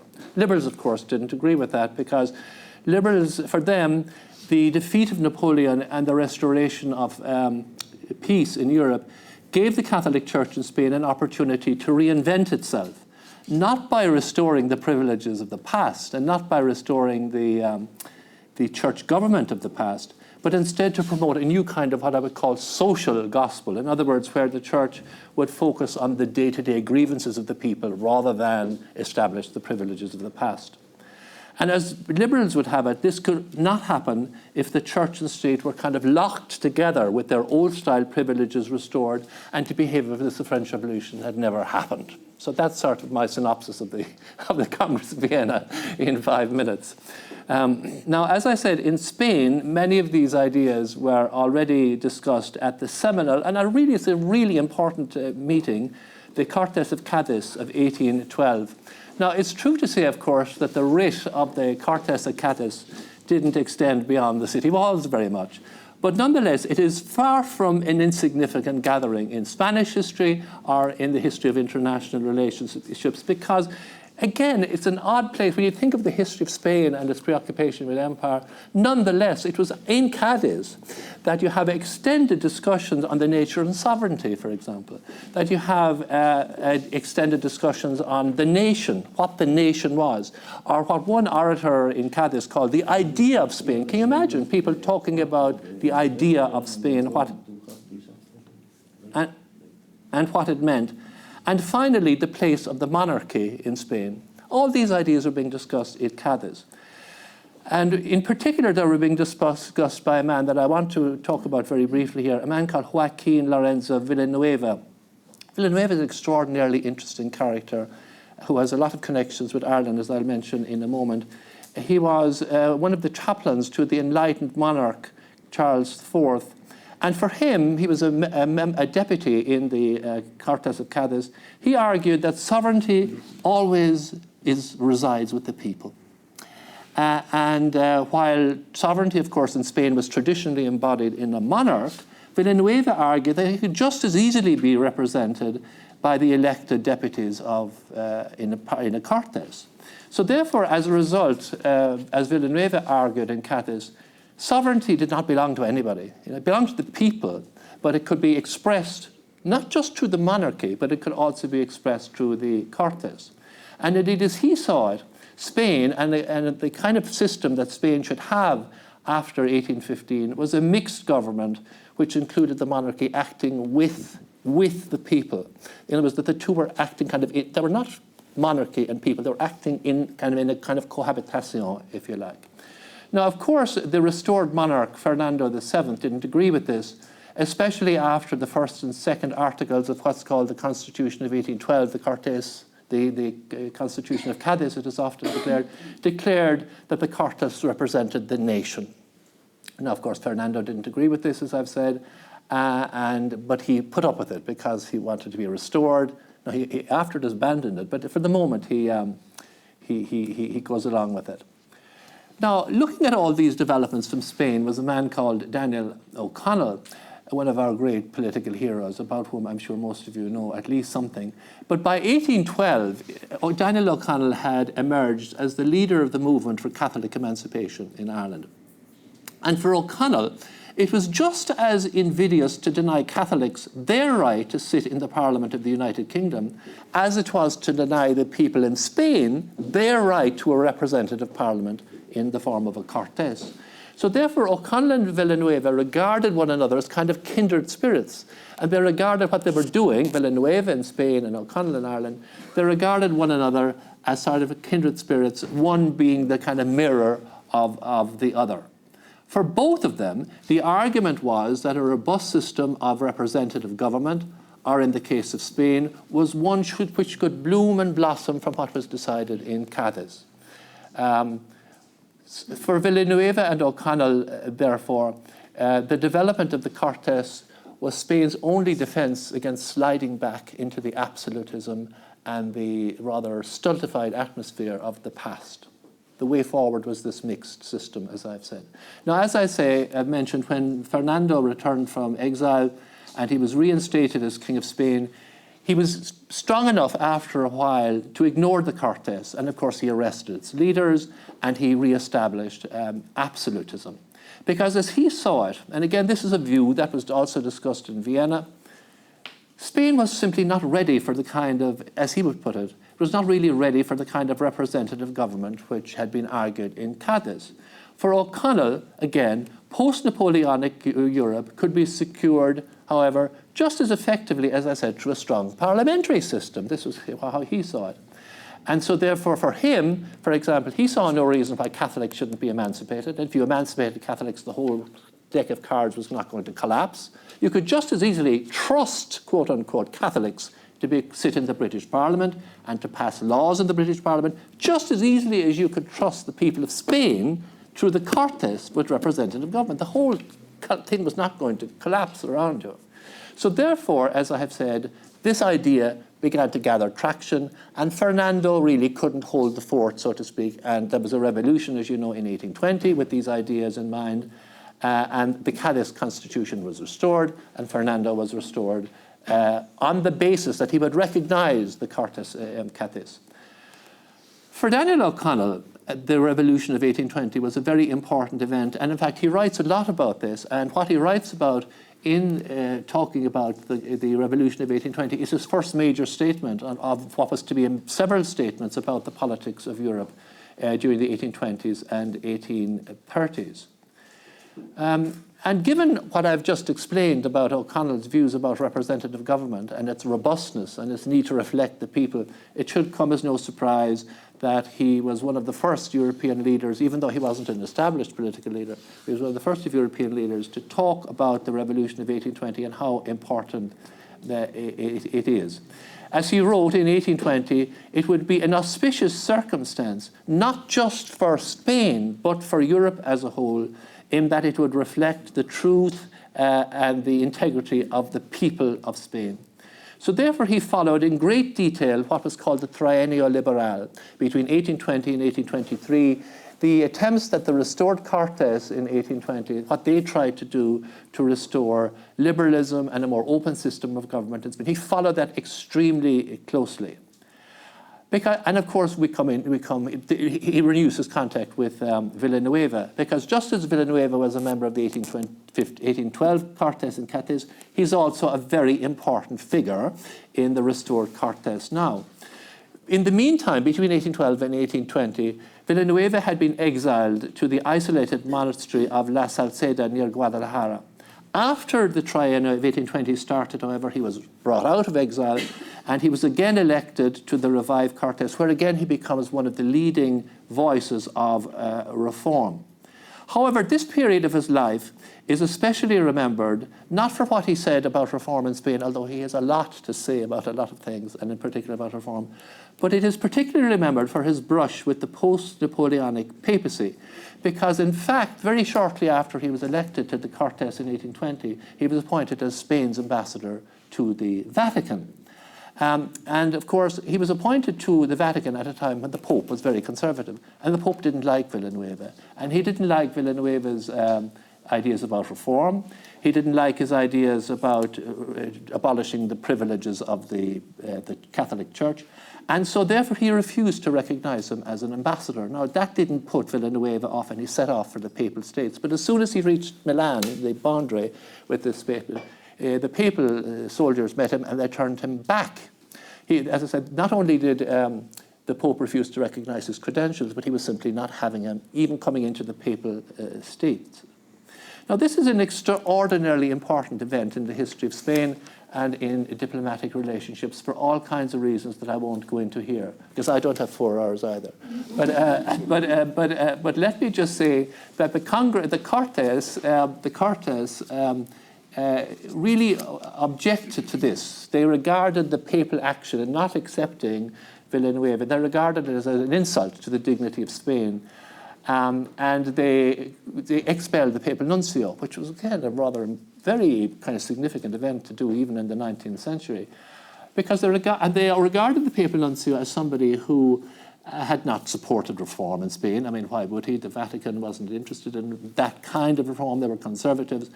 And they accused the papal nuncio of declaring open war against all the reforms judged necessary in the political state of Spain, and that he had spared no pains to oppose the measures which seemed to him to be contrary to the Holy See. Now, I don't know if there are any ambassadors or diplomats here, but I thought that's what diplomats did. Whether you're a conservative or a liberal, you reflect the ideas of your government and you promote them to the best of your ability. And as I said, the Vatican was this hub, this rock of conservatism, and it should have come as no surprise to anybody that the Vatican, the papal nuncio in Madrid at the time, was interfering, quote unquote, in the politics. But again, there's nothing unusual about that. Interfering is the wrong word, but comment on the politics of their accredited countries. But what they did take great exception to was the fact that the Pope was refusing to recognize him as a duly appointed ambassador from the Cortes, and that they are therefore regarded as an insult to the dignity of Spain. Now, as I have said, the Vatican was not alone in having these conservative views. King Louis XVIII of France also had his ideas about the triennial liberal, because what he was afraid of was that if the triennial developed, and it was actually developing quite quickly and introducing all these new reforms into Spain, that it could generate a so-called contagion effect, which could ultimately undermine his own regime in France. And so, in April 1823, Louis XVIII, as Spanish historians here will know, he sent a force of 100,000 men to invade Spain in support of Fernando's beleaguered monarchy, and as a result, he engineered Fernando's second restoration as an absolutist monarch, and with it, again, the abolition of the Cortes. O'Connell, of course, was dismayed by this turn of events in Spain, because he saw it as a kind of a hammer blow against liberty, not just in Spain, but a hammer blow against liberty everywhere else. You see, if liberty is put down in Spain, it would have this contagion effect in putting it down everywhere else, including in Britain and in Ireland.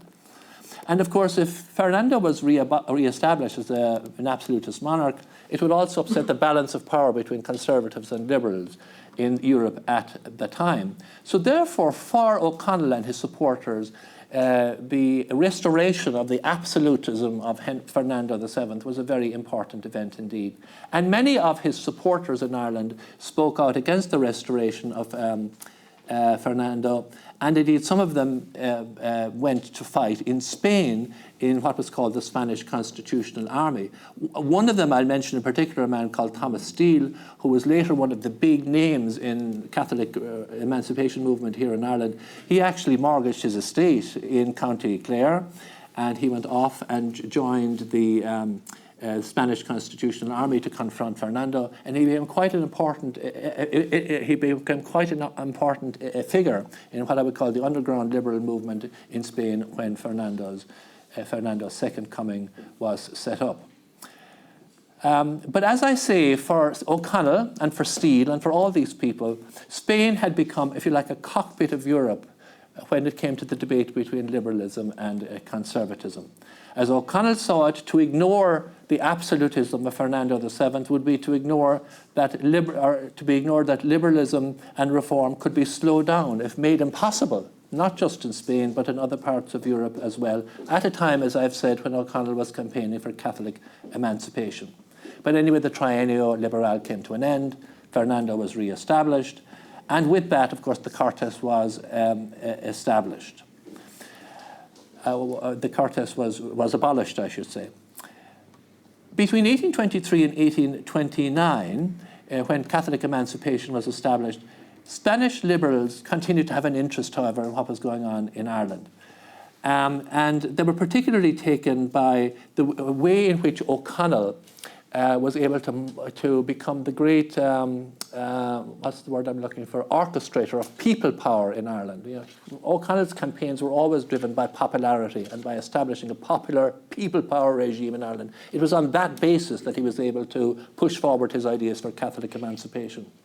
And the argument was that Spanish newspapers made about Daniel O'Connell's campaign for Catholic emancipation was that if Fernando didn't ease up on his absolutism and restore representative government in Spain, or at least some nod in that direction, that the same thing could happen in Spain, that a kind of a popular movement could rise up, just as it was rising up in Ireland, and it could dethrone him. So these ideas, as I said, were being discussed all the time during the 1820s and were quite a powerful influence, not just in Spain, but also in Ireland. In fact, so powerful were they that Fernando issued an edict forbidding newspapers in Spain to talk about Ireland because to talk about Ireland, or to talk about liberalism in Ireland, or to talk about the Catholic emancipation movement in Ireland, or to talk about popular politics in Ireland was seen as a way of criticizing his regime. So therefore, Spain actually is one of the very few countries in Europe during the 1820s where there were no Friends of Ireland. Friends of Ireland was a kind of a support group that was established in many European countries to help O'Connell. That was his campaigns in Ireland. You have one in Portugal, you have them in France, you have them in the United States, but you don't have them in Spain. Why? You don't have them in Spain because Fernando knew that if the Friends of Ireland, this movement, was established in Spain, it could become a proxy to undermine his own regime, and he wasn't going to have any of that. But Villanueva, as I said, of course, couldn't stick around after the Triennia Liberal ended in 1823 and the Cortes was established. He decided he would keep one step ahead of Fernando this time. He wasn't going to wait to be exiled yet again in La Salceda. He could very well have been imprisoned. He could very more, but he decided he would scoot. He decided he would keep ahead of the posse, so to speak, and he came to Ireland. And this brings me to Villanueva's important influence in Ireland between 1823 and 1837, because if there's one person who personifies the relationship between Ireland and Spain, and in particular liberalism in Ireland and liberalism in Spain, between 1823 and 1837, when Villanueva dies, it's this man, Joaquin Villanueva. When Villanueva landed in Ireland in December 1823, he was received by O'Connell's movement, the Catholic Association, which was the movement they had established for Catholic emancipation. He was received as a living symbol of, and I quote, the same glorious cause which bound liberals in Ireland and liberals in Spain. And indeed, from then until the day he died in December 1837, he was a frequent commentator on the reform movement in Ireland, not least through the pages of the monthly periodical, the London-based Ochios de Españoles Emigrados. I'm not very good at my Spanish. I hope that makes sense. But no doubt influenced by his unfortunate differences with the Vatican, Villanueva remained loudly critical of any moves to align the emancipated Catholic Church in Ireland with the Vatican, and in particular with what he regarded as the unbridled ambitions of the Roman Curia. If this happened, if Catholic emancipation in Ireland, an emancipated Catholic Church in Ireland, if it was allowed to evolve under the conservative Curia, the cure would be worse than the disease. Because in effect what would happen was that the conservative Vatican Curia would re-establish the Vatican's influence in Ireland and therefore undermine the potential that the Catholic Church had to be an agent of reform. And so therefore it should come as no surprise that in 1825, a leading London newspaper, one among many I should say, talking about Villanueva, described him as a man, and I quote, who entertains as great a horror against papal abuses as any Protestant among the English. And indeed, as I've said, this wasn't too far off the mark, because as I've said, Villanueva believed that while it was all very well to talk about civil rights for Catholics and to give Irish Catholics the right to sit in the British Parliament, it should not be done at the cost of giving the Vatican a hold over the appointment of bishops or getting themselves involved in the affairs of the Catholic Church when it was being reformulated. They had already done that in Spain. It hadn't worked out. They became a prop of conservatism. If they were given their, hope there's nobody here from the nuncio's office here, but if they were to give them this opportunity in Ireland, they would completely affect the Catholic Church in Ireland for the worst. So therefore, Villanueva's perspective on Catholic emancipation in Ireland is actually very, very interesting, because he was highlighting a view of the role of the church in various countries. He was highlighting a point of view based on his own experience, which very few others were articulating in contemporary Ireland. Now, insofar as O'Connell was concerned, he actually didn't waste his time, as he saw it, arguing with Villanueva, because he was concerned with the realpolitik of establishing Catholic emancipation. He did not want to involve himself in these niceties about the role of the Vatican or who could appoint bishops or on what basis or where did the power of anyway, he didn't want to be getting involved in that. For him, he knew he had to make concessions to the British government. He knew he had to make concessions to the Vatican in order to secure Catholic emancipation. For him, that was what he wanted, and that was the realpolitik. He wasn't interested in any of these exotic, as I said, debates about international relationships and relationships between the Vatican and England. He wasn't interested in any of those things. And so therefore, as a result, he always had a very testy relationship with O'Connell. That said, however, Villanueva remained in Ireland and continued to write. He became a member of the Royal Irish Academy and published a very interesting book. And I just mentioned this here because it relates to what our two previous speakers have said, a book called Phoenician Ireland, which was published in Dublin in 1831 and 1833. And that book, actually, Phoenician Ireland, goes into all these things our two friends here were talking about the Ibero origins of Ireland and of all those kinds of things. And it became quite an important book in kickstarting that whole debate in 1831 and 1833. So he wasn't just writing about relationships between Ireland and Spain. He wasn't just talking about how the Spanish the Vatican should be configured and about the conservatism of the papacy. He was also talking about the origin tales that our two friends here have been talking about earlier on. And I mention this here because, as I said, in the later part of his life, he spent a lot of time talking about these things, about the historical connections between between Spain and Ireland. And again, I don't have time to go into those here. Suffice to say at the moment that in March 1837, this man died in Dublin. I don't know if people are aware, but he's actually buried in Glasnevin Cemetery. I located his grave there recently. It's in the older part of the cemetery, and I've spoken to people in Glasnevin about maybe trying to recognize him in some way, because he is actually, and I'm not exaggerating this, again I'm truncating my 4-hour lecture here into a few minutes, but suffice to say that this he's buried in a very unpretentious grave in Glasnevin, but he is without doubt one of the leading liberal thinkers of the first half of the 19th century in Spain, one of the leading personalities in the defining diplomatic relationships of Spain and how they should be configured. And as I said, he's buried in a rather humble, now it's clean and it's kept and it's tidy and all that sort of thing, but nonetheless it is a very important place, a mark of relations between Ireland and Spain. So that's Villanueva. As I've said, Villanueva, although relations between Spain and Ireland remained poor after the triennial, they were reinvigorated after Fernando died in September 1833. And as you know, Fernando was succeeded by his two-year-old daughter, his only child, Isabella II. And of course, we have this first bloody, awful, violent civil war of Spain during the 1830s because Fernando's brother, Don Carlos, refused to recognize the succession of Isabella.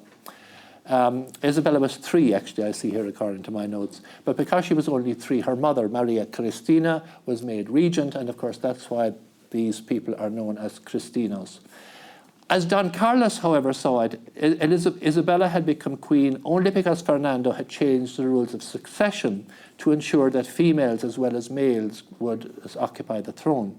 And so given that Fernando had no sons, Don Carlos felt that he had been deprived of his legitimate expectation to become King of Spain. And so therefore, as I mentioned, a protracted and bloody civil war was put in place, which lasted for most of the 1830s. Having said that, however, the Civil War, which is again a very emotive, even still an emotive topic in Spanish history, as all civil wars are, I suppose we had our own. But the Civil War was not just about a disputed succession, it also polarized two views of government between Don Carlos's absolutist monarchy and Maria Cristina's cohabitatio with the Cortes, a form of parliamentary monarchy, for want of a better word. From the beginning, O'Connell did not hide his support for Maria Cristina, and in the British House of Commons in August 1834, he was among the first to support a resolution, and I quote, to furnish Her Catholic Majesty of Spain with such supplies of arms and warlike stores as Her Majesty may require, and further to assist Her Majesty, if necessary, with a naval force.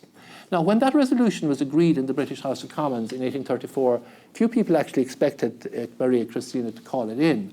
But in fact, she did in June of 1835 because of the way the war was developing in Spain.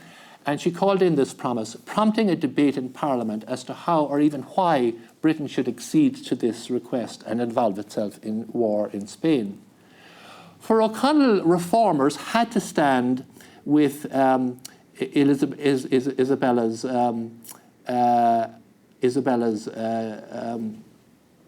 request to call in the favour, to have Britain involved in the Spanish War, even though a lot of people in England were wary about it. They had just come out of the Peninsular War. It cost them a lot of money. They didn't want to be dragged into yet another war in Spain, which was confusing enough even for those who could try and figure it out.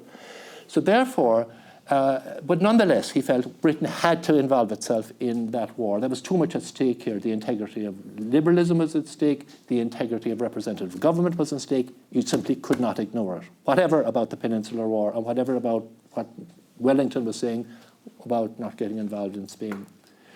Now, there was one problem, however, that had to be overcome, and that was called the Foreign Enlistment Act.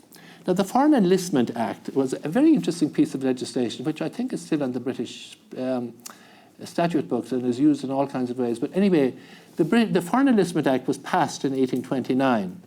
And this law forbade British citizens from enlisting in the military service of another country without the formal permission of the British government. So therefore, by way of getting around this, what Lord Palmerston, who was the Foreign Secretary at the time, did was to create a British Legion, which British and Irish citizens could then volunteer to join. Moreover, this British Legion would have its own command structure and would be ultimately overseen and paid for by the Commander-in-Chief of the Spanish Army. And in other words, it would be kept at one removed from the British government. So you set this thing up, you give it its own structure, and you say, well, we don't know anything about it. But on the other hand, you allowed your British and Irish citizens to volunteer for it. And so therefore, this was put in place. That's how the British government got around this promise. We'll set up the British Legion. At the same time, it's called squaring a circle. I don't know if you're familiar with that Irish saying, squaring a circle. On the one hand, we're not involved. On the other hand, we are involved. And it was put under the command of a Limerick-born MP, radical MP at that time, a man called George de Lacy Evans, and the Spanish ambassador in London at the time, acting for the Crown, appointed de Lacy Evans as the commander of the Legion. Now, as I said, O'Connell welcomed the establishment of the Legion, and in Evans's words, he even strenuously encouraged recruits, particularly in Cork, where there was even a recruiting office put in place to recruit Irish to join the British Legion. Indeed, in 1836, so many Irish were joining this British Legion that an Irish brigade was formed inside it, consisting of several thousand men. Indeed, O'Connell himself was said that he would lead 50,000 Irishmen to put down Don Carlos. But however, I should add that this offer was made very late at night after several glasses of port, and I don't know if it had any value or not. But nonetheless, it did highlight how O'Connell was seen as an active supporter of recruiting Irish people into the Spanish Civil War on the site of Maria Cristina. And as I said, with that in mind, a separate Irish brigade was established. A separate Irish brigade was established, and as I said, went to Spain, landed in San Sebastian in February 1836. By February 1836, as we know, the civil war in Spain had become notoriously violent and bloody. And some MPs wondered again if Britain should be involved in it at all, even at one remove. It had just become too violent and it had become too bloody, and it was not something that the British should be involved in, even at one remove.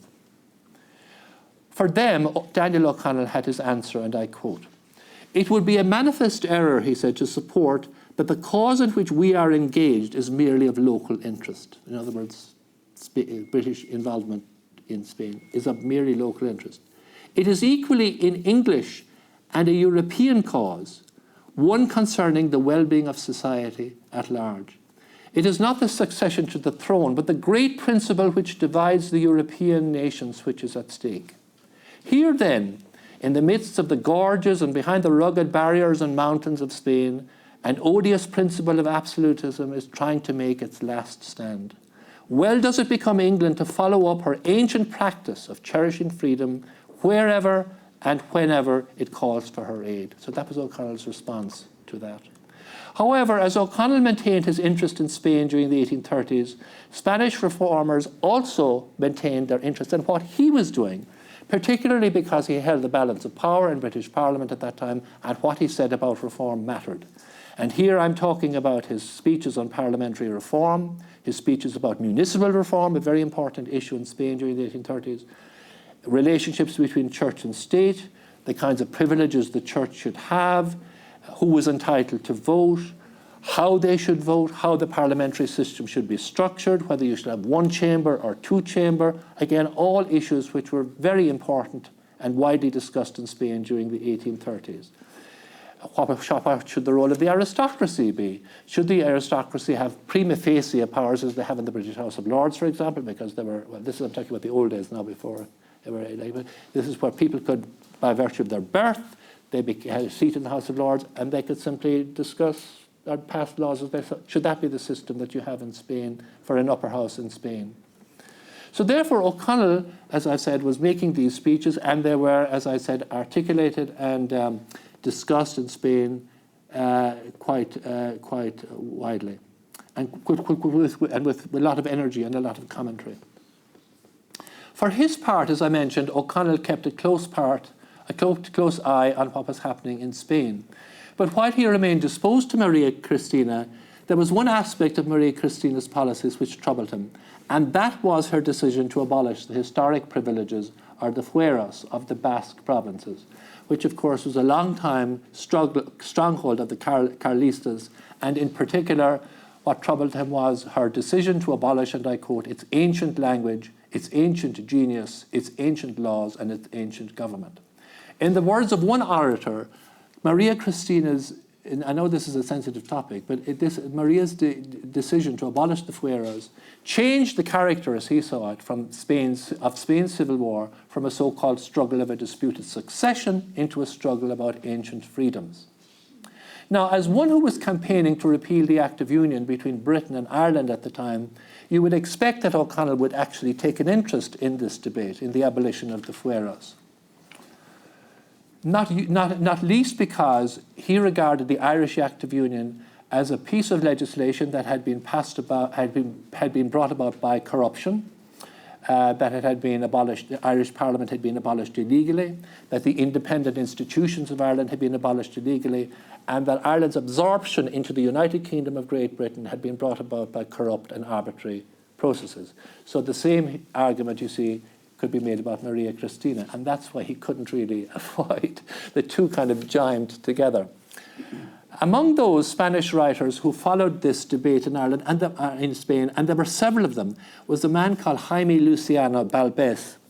Like O'Connell, Balbés was no admirer of overly centralized government and supported what he called the legitimate provincialism of the regions, including that of his native Catalonia, as well as the integrity of its long-established culture, language, traditions of local government, in other words, of its fueros.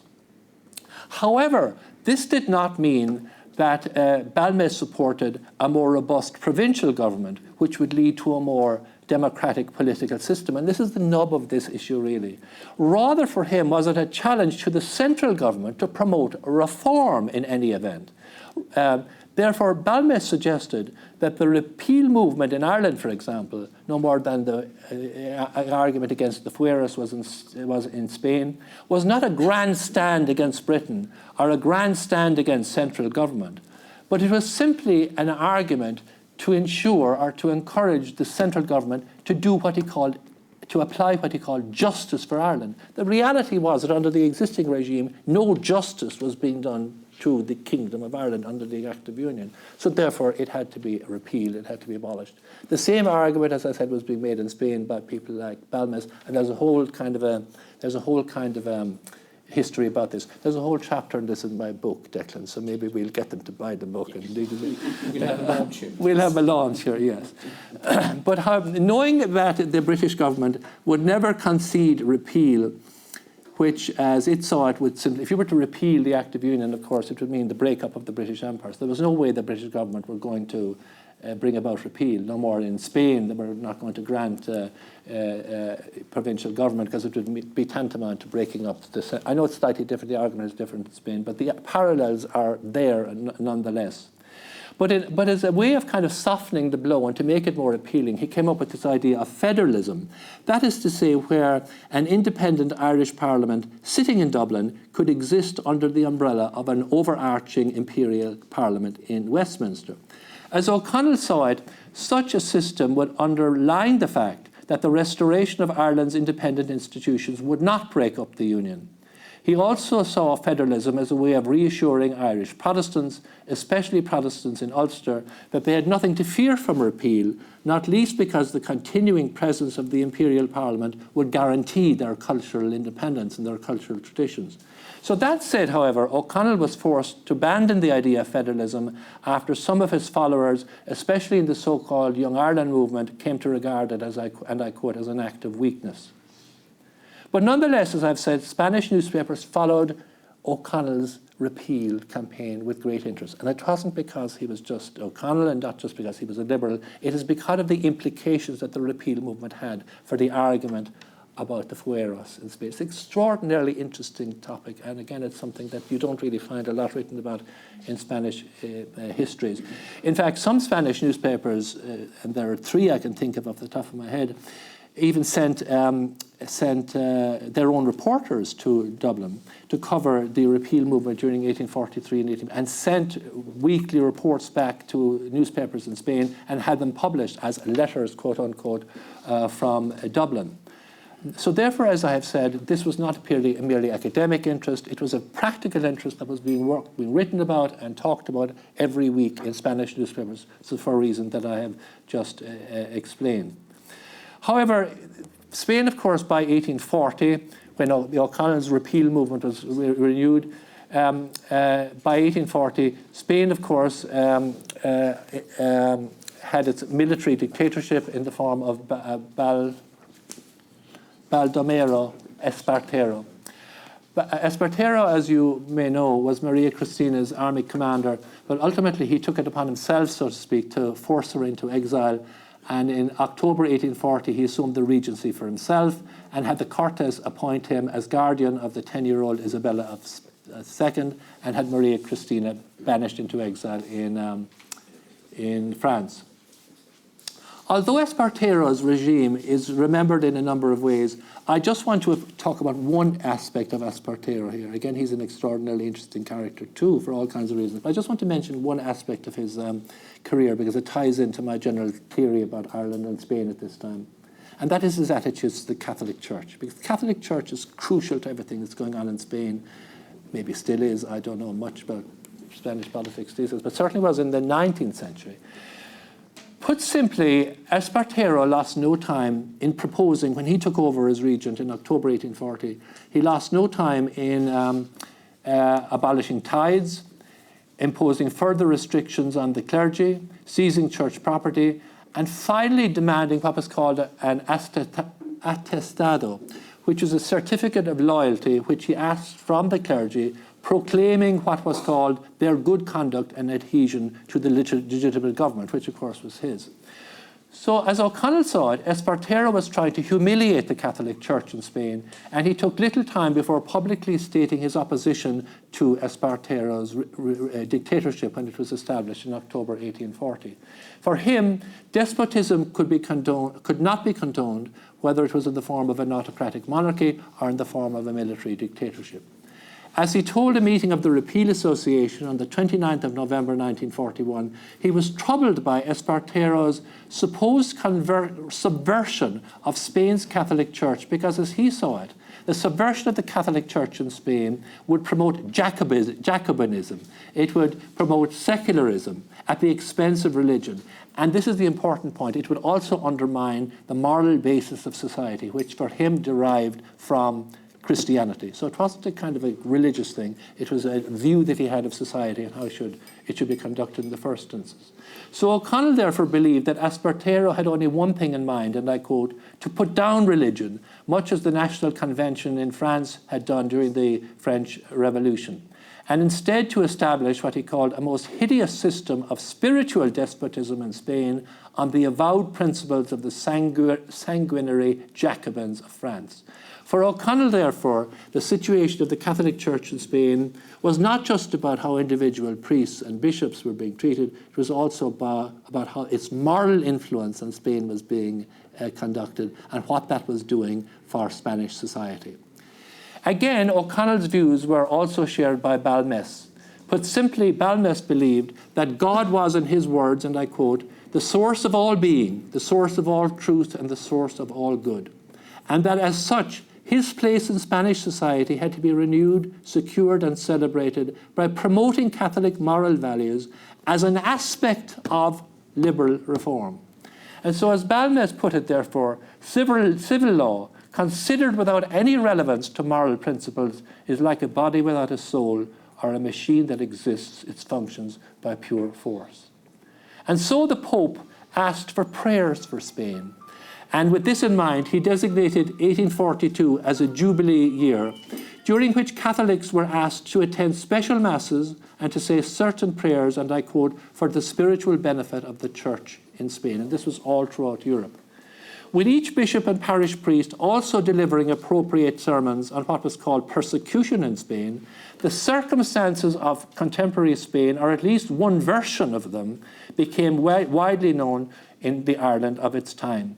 Moreover, remembering the shelter which Spain had given to the Irish Catholics during the penal laws, which Declan referred to, many Irish bishops now felt that they had to respond to the so-called cries of Spain.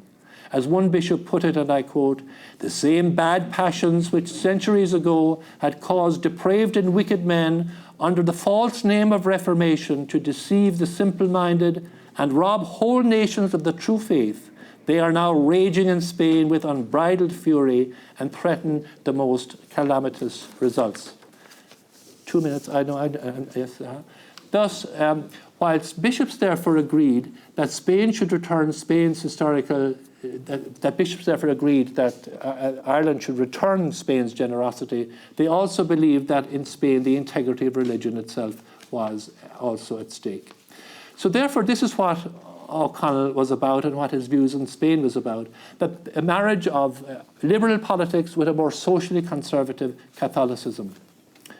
That said, however, Espartero, of course, fled to England in 1843, and Christina was restored.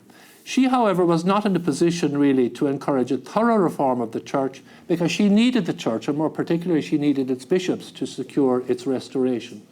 To this extent, it could be argued that Catholic liberalism, or at least its first chapter in the history of Spain, ends in 1843, and that given his own preoccupation with the repeal movement in Ireland, as well as his failing health, O'Connell was no longer in a position to give it a shot in the arm. Nevertheless, O'Connell's ideas about reform, not least in Spain, continued to influence many generations of Spanish liberals, and this is why he's always talked about, even into the 20th century. For them, O'Connell was not just a figure of Irish history. As a Madrid paper put it, El Espectador put it after O'Connell died in May 1847, and I quote, "O'Connell is one of those men who can say what a poet said of poetry, that like a bell, he was a solid metal which had been cast in a heroic mould. Touch this man of bronze, and he will produce wonderful sounds, voices that will shake the depths of the people, which will energize the hearts of the unfortunate and for the oppressed, and sound the call to liberty." And just to remind you, this quotation comes from a Spanish newspaper, a newspaper that was published in Madrid in May 1847, and that what he was talking about was his impact on Spain, not on Ireland. Thank you very much.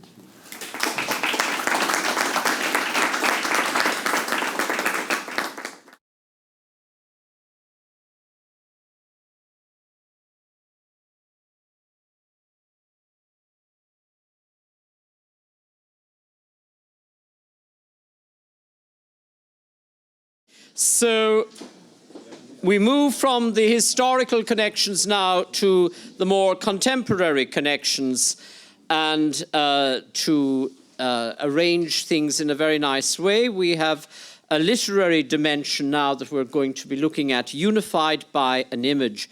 W.B. Yeats, Juan Ramón Jiménez, and the Ibero-American connection. So Dr. Nuria de Cos Lara is one of the most distinguished graduates from Complutense Madrid. She was a protege of the illustrious Beatriz de Villacañas, who is a very well-known poetess and literary figure and expert in Spain, particularly in Spanish and in Irish literatures. And Nuria graduated from Complutense to Trinity College Dublin, where she pursued her PhD also on this topic that she's going to speak about today. And it's an absolutely fascinating topic. W.B. Yeats is one of my own favorite poets, and I'm delighted to see that he is such an influence in Spanish and Latin American literature too. So without further ado, ladies and gentlemen, we move now to Dr. Nuria de Cos Lara. Thank you very, very much.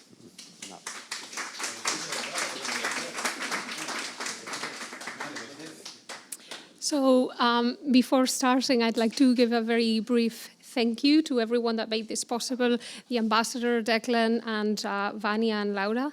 And I'm going to not go too far into thank yous because it's a bit long, so I'm going to get to it. In November 1923, William Butler Yeats was informed that he had won the Nobel Prize. He was told by an Irish Times journalist who beat the Swedish ambassador by roughly 10 minutes that Yeats arriving to his ceremony there. I like this picture because he's kind of like almost out of place there. Yeats and his wife celebrated by cooking sausages and buying a new carpet.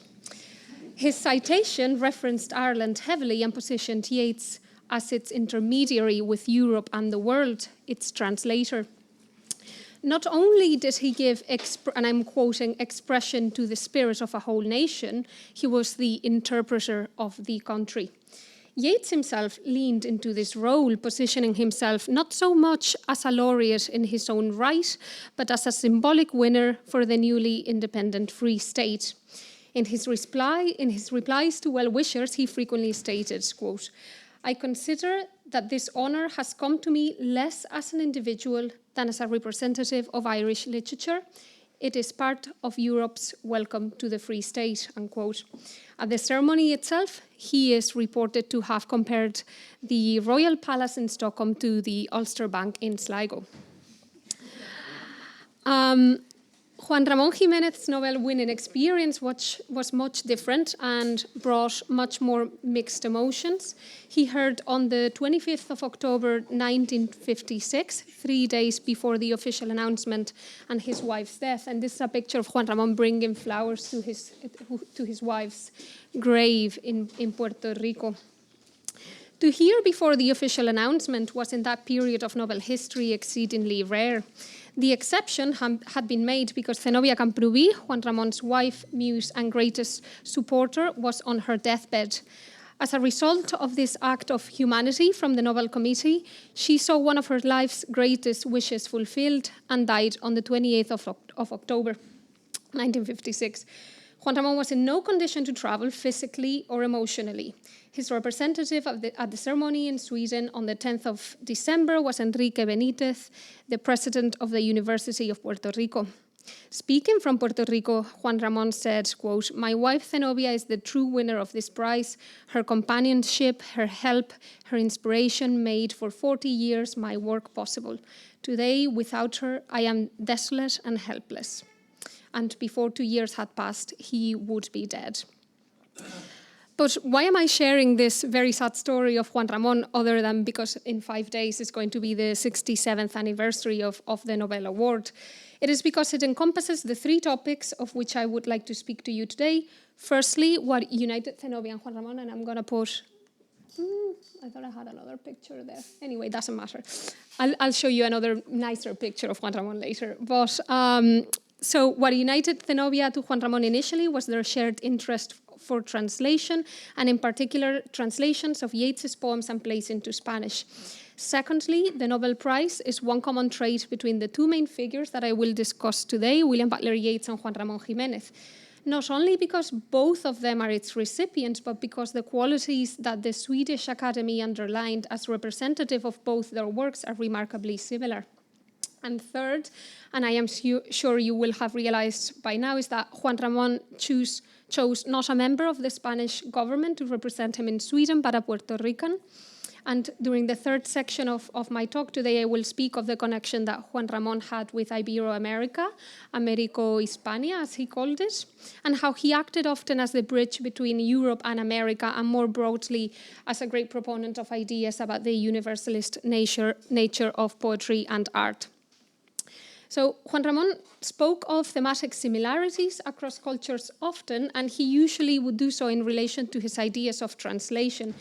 I'll read the quotes in Spanish, but I have the English translation here. And he said, señal de verdadera poesía es el contagio, que no quiere decir cuidado, imitación. His keen reading had convinced him that there were very few truly original ideas and themes, and he also wrote, en cada hombre están latentes todas las ideas como todos los microbios. Así cuando leamos las de otros, inmediatamente nos parecen nuestras y naturales.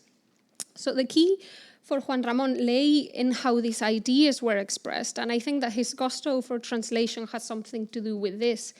In an unpublished note, he wrote, únicamente debe traducirse cuando lo que uno lee de otro le sea tan íntimo, tan propio a uno, que sintamos a un tiempo que es de uno y no lo es, que lamentemos que no sea aquello de expresión nuestra.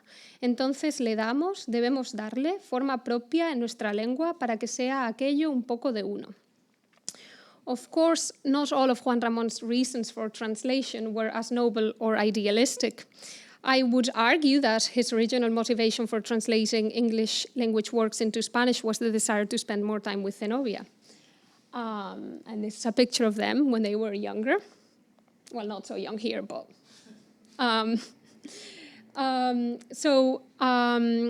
They were not married yet when he was trying to court her. And Zenobia's friends called her La Americanita, the American one, due to her North American and Puerto Rican heritage. And Juan Ramón saw in her interest for the English-Spanish connection and her business savviness an opportunity to collaborate with her in the form of translating English language works into Spanish. Early on, Juan Ramón did not speak much English, and while he did eventually learn and had a reading knowledge of the language by the time of his exile to the US and Ibero-America, he was never one to speak or write in English. But as his relationship with Zenobia grew, so too did his relationship with the language. Zenobia Camprubí, her North American connection originated in her great-grandfather Benjamin Aymar, a New York merchant to whom large holdings in Puerto Rico belonged. Zenobia's mother, Isabel, was Puerto Rican, and her father, Raimundo Camprubí, was a Spanish engineer. Zenobia began to read English when she was 4, and she felt particularly proud of her knowledge of another language. She actually wrote in one of her early diaries, el cuarto y último verano de mi estancia en Malgrat, that's in Catalonia, empecé a dar lecciones de lectura con Granmamá. Granmamá era la mamá de mi mamá. Las lecciones me enorgullecen mucho. Aprendí a leer en inglés, lo que me daba una gran satisfacción porque me parecía algo exclusivo de Granmamá y mío y de las personas de la familia con quien congeniaba más. When she encountered Juan Ramón in 1913, at the age of 26, she had already formulated her intentions to write and disseminate articles about Spain for publication in North American journals. Juan Ramón and Zenobia first began to collaborate as translators, and while Zenobia did not show much romantic interest in him at the beginning, she told him that she was impressed by Rabindranath Tagore's lyrics, and so the idea of translating the crescent moon, this is a work by Tagore, they translated it as La Luna Nueva, that's where it took root. The manuscripts of this translation effort are in the archives in Madrid, and they represent an opportunity for us to know how their translation process was conducted, given the fact that Juan Ramón's English was, shall we say, tenuous. There were 3 well-defined steps. First, Zenobia would prepare a very literal Spanish transliteration of each section of the text. As she developed her skill in this, she would write synonyms over some words for Juan Ramón's later consideration. Juan Ramón would then read and alter the text, giving it a more poetic turn of phrase. And as Juan Ramón would become, in turn, more proficient in English, he would work side by side with the original text to make sure that the original and basic meaning of the source text was not lost in his Spanish version. The final stage of this translation process is perhaps what gives their translations a very distinctive quality, because Juan Ramón would at this stage approach the text anew, and he took the literal translation and completely rewrote it, giving it a whole different voice, so to speak. So Zenobia effectively became the translator and discoverer of Anglophone literature for Juan Ramón, and in her early relationship with him, we can find an interesting parallel with Yeats's own experience of reading foreign language literature. Yeats wrote, quote, "I shall never know how much my practice and my theory owe to the passages that Arthur Symons read to me from Catullus and from Verlaine and Mallarmé. I had read Axel to myself, or was still reading it, so slowly and with so much difficulty that certain passages had an exaggerated importance while all remained so obscured that I could, without much effort, imagine that here at last was the sacred book that I longed for." When looking at Juan Ramón's personal papers, it becomes clear that he had defined plans to translate much of Yeats's poetry and prose. He was one of the earliest adopters and introducers of Yeats within a Hispanic context. Much as Yeats was the interpreter of Ireland for the wider world, Juan Ramón was the interpreter of Yeats for the Spanish-speaking world. Indeed, we might wonder what impression of Ireland the Hispanic literary reading public had after it had been filtered through two very idiosyncratic lenses. While there were many themes which drew Juan Ramón's interest to Yeats, I think one of the most interesting is their shared belief in the unifying power of poetry. Yeats's name may have first been mentioned to Juan Ramón by María Martínez Sierra around 1906. However, the first substantiated reference to Yeats in connection to Juan Ramón takes place in Louisa Grimm's letters, where she promises Juan Ramón that she will send him a volume of Yeats's poetry. This letter probably dates from 1907. However, it is when Juan Ramón and Zenobia begin their translations of Tagore's The Crescent Moon that Juan Ramón began to pay explicit and particular attention to Yeats, the author, who was one key figure for the success of Tagore in Europe. Juan Ramón must have seen much of his own literary and spiritual relationship with Yeats in the relationship that Yeats had with Tagore. Yeats became one of Tagore's earliest proponents in Europe, to the point that he helped Tagore rework his poetry for an English-speaking audience. And as we will see, this cultural adaptation and building of bridges is what Juan Ramón was envisioning his own translation of Yeats would become. After the editorial success of the translations that Juan Ramón and Zenobia did of Tagore's The Crescent Moon, the couple planned to bring out a translation of Yeats's poems into the Spanish market. Sadly, this project would not come to fruition. Spoiler alert. And after their wedding in New York, this is a picture of their wedding, believe it or not, in New York on the 2nd of April 1916, the couple bought the Oxford Book of English Verse and marked with a T those poems that they wanted to translate. There are 3 by Yeats, Where My Books Go, When You're Old, and The Lake Isle of Innisfree. This marks the beginning of Juan Ramón's Irish quest, and although these translations have not been found, upon his return to Spain, Juan Ramón told Juan Guerrero on July 11, 1917, that he was planning on translating the Irish authors that he admired most, specifically mentioning Yeats and Synge by name. On the 10th of March 1918, Zenobia wrote to Macmillan, Yeats's London publishing house, and she requested a complete set of Yeats's books and inquired about the conditions for exclusive rights to bring out his work in Spanish. Macmillan put her in contact with Yeats's agent, A.P. Watt. She wrote to him less than a week later for permission to translate poetry, drama, and prose, and also seeking to obtain the rights to produce the plays. Zenobia also sought to be given exclusive translation rights for Spain and Spanish-speaking America. She was a great businesswoman, and in order to convince Yeats's agent of the quality of her and her husband's work, she referred Watt to Fitzmaurice Kelly, whom she wrote, quote, "will know my husband's work." Yeats did not at first directly ask about Juan Ramón, but inquired through his agent about the form that the translations would take and requested a sample of them for his approval. Zenobia replied to him 1 month later and said, "Mr. Yeats is correct in supposing that I will myself translate the works, and these will be revised by my husband, as has been the case with my translations of Sir Rabindranath Tagore's works. I have no objection to sending a sample of the work, and I am sending you a copy of Gitanjali by the same mail as a preliminary sample.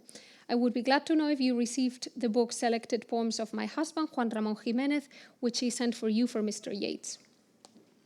A little over a month after this, Yeats replied through his agent acknowledging the receipt of Poesías Escogidas, selected poems, and expressing concern again as to the form of the translations would take, specifically whether the translations would be done into prose or into verse. This obsession of Yeats carries particular significance when we consider Juan Ramón's similar preoccupation with the subject matter. Much like Yeats, Juan Ramón exhibited an inclination towards exhaustive revision in his literary endeavors, meticulously going over each line of poetry, often dedicating an extensive number of iterations to refine his compositions. As such, Juan Ramón conveyed his skepticism regarding verse translations and advocated for an exact prose version as the most desirable translation of a poem. And he wrote, "Yo soy poco amigo de las traducciones en verso. Creo imposible conservar la expresión exacta, el ritmo exacto, la rima equivalente, la emoción. Prefiero dar a un lado el texto original donde puede estudiarse el metro, el ritmo, la rima, y al otro la versión exacta en prosa." Meanwhile, Zenobia was getting increasingly frustrated with the lengthy negotiation with Yeats's representative, and as a result, she decided to reach out to Yeats directly, which led to a straightforward response from Yeats declining her request for direct communication, because Yeats was a bit of a diva. He said, "I am sorry that I must leave these negotiations for my work in the hands of Mr. Watt. I understood months ago that you proposed certain things and that Watt made certain modifications in turn and awaited your reply. I wonder if maybe some letters have gone astray, as Mr. Watt has always, in my experience, been most careful and courteous. He is the leading English literary agent. Yours sincerely, William Butler Yeats."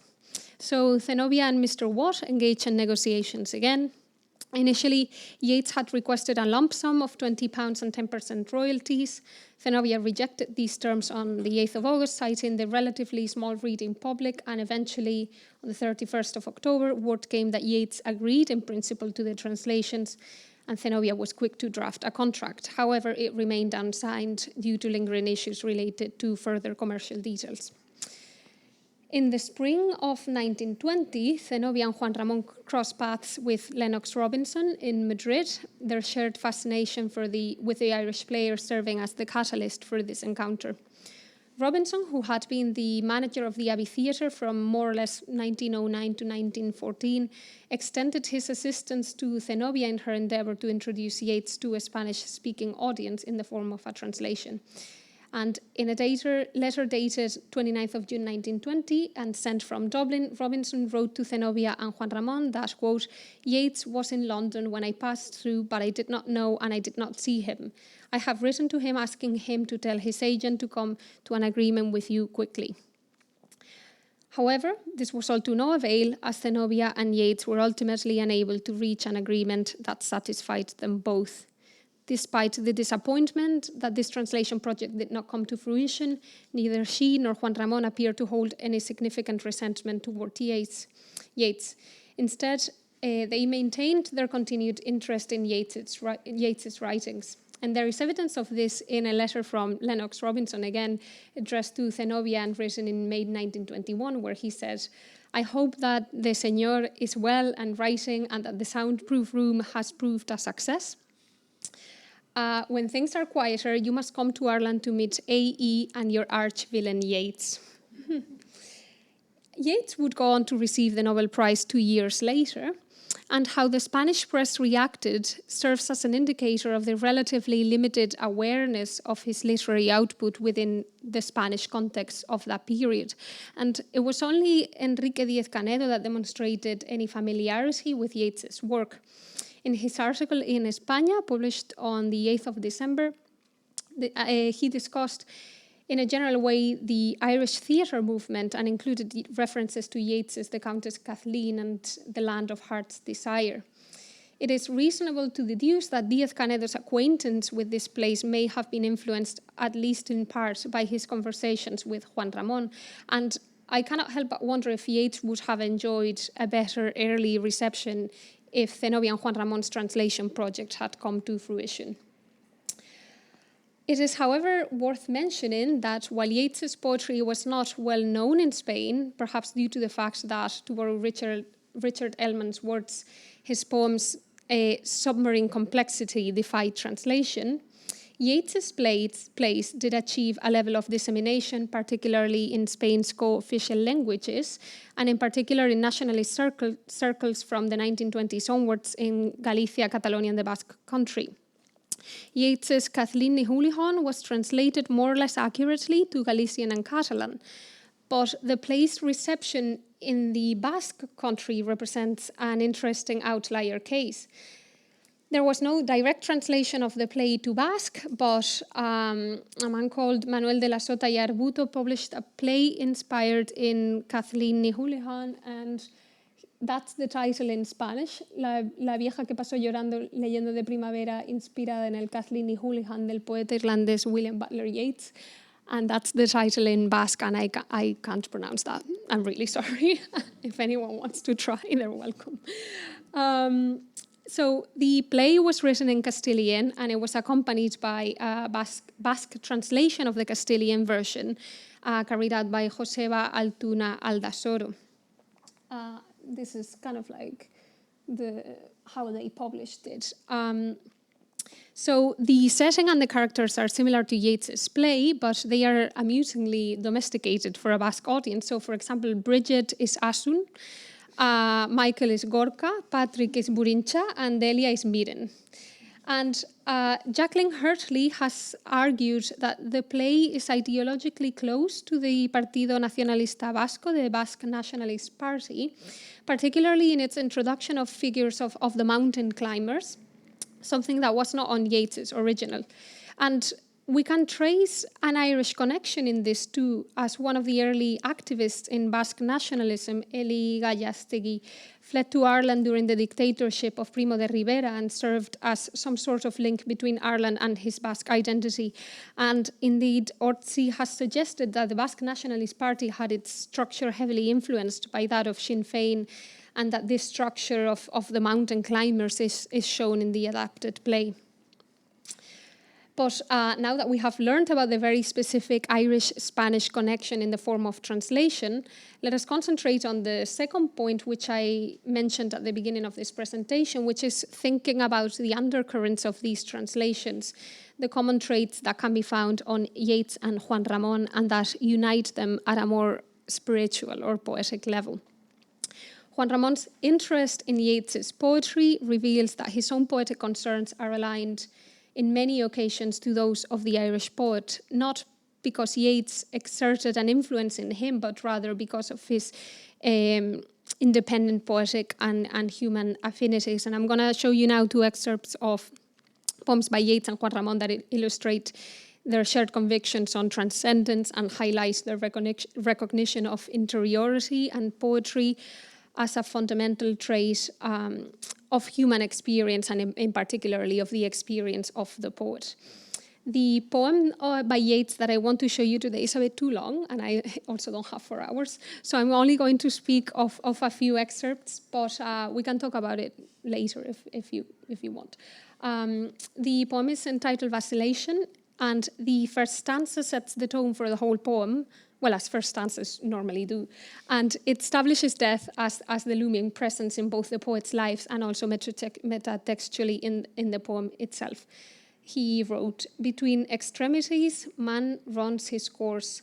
A brand or flaming breath comes to destroy all those antinomies of day and night. The body calls it death, the heart remorse. But if these be right, what is joy?" Speaking of death so early on gives the poem some extra philosophical weight and angst, so that when in stanza 4, when Yeats speaks of an epiphany of interiority and self-reflection, this idea is more prominent. And he wrote, "My 50th year had come and gone. I sat, a solitary man, in a crowded London shop, an open book, an empty cup, on the marble tabletop. While on the shop and the street I gazed, my body of a sudden blazed, and 20 minutes more or less, it seemed so great, my happiness, that I was blessed and could bless." On a similar vein, Juan Ramón also reflects about the illuminating interiority of the writing self in an untitled poem from Belleza, Beauty. He wrote, he would hate my translation, but that's okay. Esta vida que amo más que mi vida, movimiento dentro de mí de un yo inmortal, más yo, que me hace sombra y olvido, que me hace afán y luz. I am mentioning these poems precisely because they capture well how an individual experience of self-awareness becomes the catalyst for unity with others. Yeats says it, I was blessed and could bless others. And these poems explore a sense of unifying universalist inner experience, no? Más yo que yo, more myself than myself. And this is a topic that Juan Ramón and Yeats often reflect about in their poetry and general writings. And in fact, a preoccupation with the issue of the relationship of the self with the other followed Juan Ramón wherever he went. And this is the third topic of which I would like to speak to you today, because where did he go? He went to Ibero-America and the US. So the 22nd of August 1936, Juan Ramón would leave Spain never to come back. Together with Zenobia, they traveled to the US, first to New York, then to Washington, to try and gather some international help towards the situation in Spain. After their stay in mainland US, they traveled to Puerto Rico, where Juan Ramón began compiling several anthologies for Spanish-speaking reading public in the Americas, including a translation of the poetry of Tagore. Unfortunately, the printing facilities in Puerto Rico at the time did not satisfy Juan Ramón, so they moved to Cuba to oversee the publication of the anthologies directly. They arrived to La Habana in November, and Juan Ramón soon found a forum in which to share his poetic experience and ideas. And he also collaborated with several literary journals, and his influence still can be felt in the works of young poets that lived in La Habana around that time. And one of those poets is José Lezama Lima, who would become one of the most influential figures of Cuban literature. And we are lucky because Lezama published one of his tertulias, one of his conversations with Juan Ramón, with the title Coloquio con Juan Ramón Jiménez, so Conversation with Juan Ramón Jiménez. And in this, he invites Juan Ramón to reflect about the topic of insularity in poetry. And as soon as Juan Ramón is asked about insularity, he takes the chance to speak about Ireland. Juan Ramón first rejects the notion that there is an insular sensibility, as Lezama believed, and speaks of conceiving of the whole world as an island. However, for the sake of entertaining the argument, he concedes that those that maybe live on an island, one can imagine must, he says, vivir hacia adentro, live towards the inside.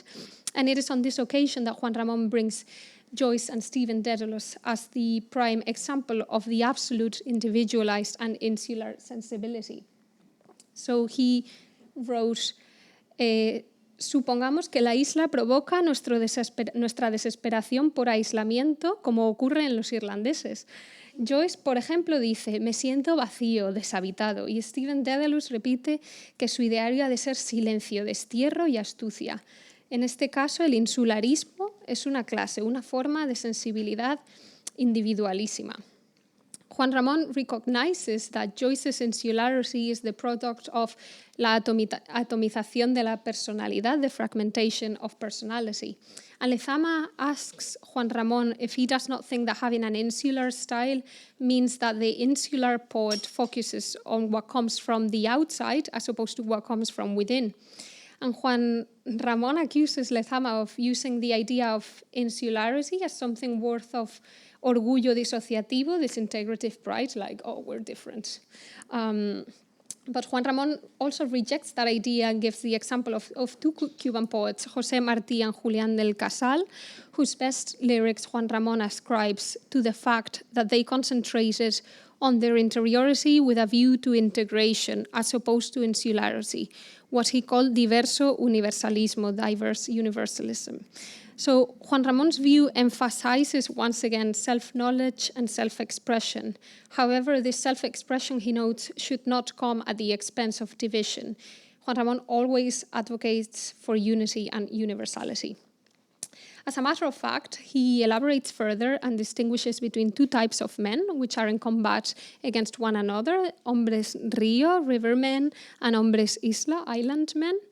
And Juan Ramón mentions Joyce again as the example of island man, representative of disintegration. This is opposed to an ideal which is integrative, unified through the image of los ríos son caminos que andan, rivers are paths that walk. And he wrote, los hombres isla tipo Joyce plantean en su forma más desesperada la atomización de la personalidad. Los hombres río dependen de la legitimidad de sus fuentes en la tierra y en el aire. And I think that Juan Ramón could easily have mentioned Yeats as an example of the riverman here. And he would speak of Yeats on these terms in his literature classes in the University of Puerto Rico when he wrote, Yeats vuelve a su país dueño de su técnica y se hace individualmente profundo. Yeats returns to his country master of his technique and becomes individually profound. But ultimately, Juan Ramón stops the flow of conversation with Lezama to focus the attention into what matters for him, which is culture and poetry. And he wrote, la poesía es lo único que siempre sigue respondiendo preguntas que son contestadas por ella, la suprema adivinación de la vida íntima de los elementos, el fuego, el aire, la tierra. No hay que buscar en la rosa su ausencia, sino su eterno y absoluto resolver.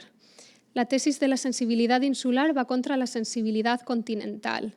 Todas las razas han producido culturas y si todas las razas se expresan distintamente, se derivará de esa diferente expresión conjunta una unidad y una universalidad con todos los valores y las categorías. La poesía está definitivamente del lado del espíritu, que fusiona a esos enemigos aparentes de la naturaleza y la cultura. Yeats felt similarly.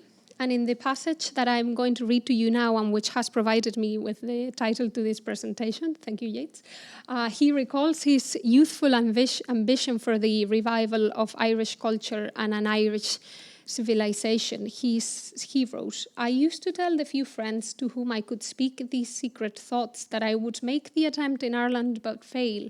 For our civilization, its elements multiplying by division like certain low forms of life, was all-powerful.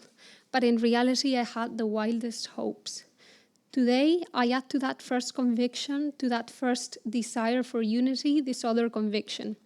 Nations, races, and individual men are unified by an image or bundle of related images, symbolical or evocative, of the state of mind which is, of all states of mind not possible, the most difficult to that man, race or nation, because only the greatest obstacle that can be contemplated without despair rouses the will to full intensity. This is ultimately the same concern as for Juan Ramón, a desire to concentrate on universality. It is telling that both men's experiences were defined by periods of shattering division.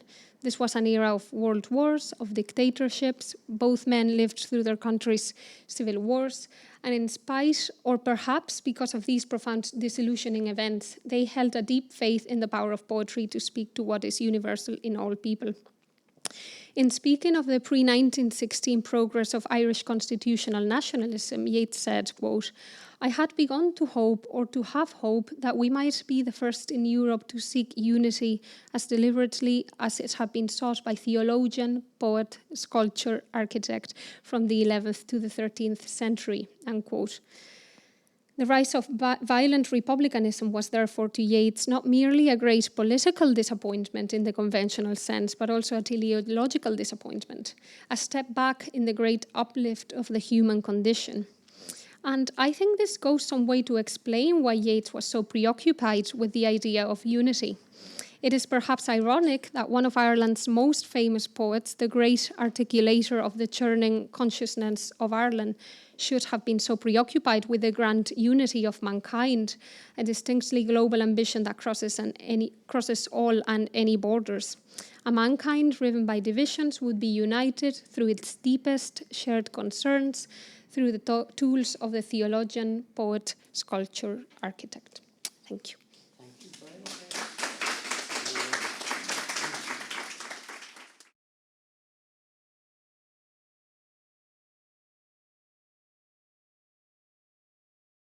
So that is a marvelous tour de force again of Yeats and Juan Ramón Jiménez. And now we travel to Cuba and Irish relations with Cuba, the entangled histories. And Dr. Margaret Brehony is one of our leading scholars in Irish migration to Ibero-America.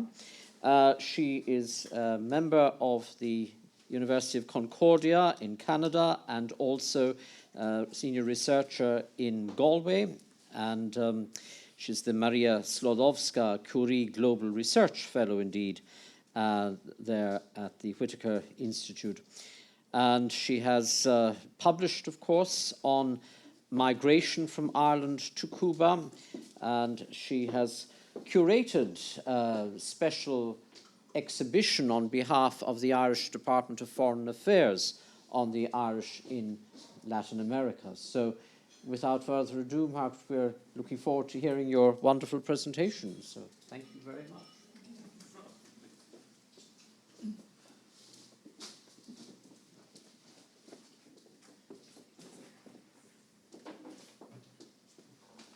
Thank you. Thank you so much, Declan. Good afternoon, everyone, and I'd like to extend a thanks to His Excellency the Ambassador of Spain here in Ireland, and to thank everybody else for your attention in coming here this afternoon. I'm going to actually bring us to the Caribbean, to the Hispanic Caribbean. That will be my contribution to the symposium today, and we're actually going back to the 18th and 19th century, so maybe not so contemporary, but bear with me. It's an interesting story.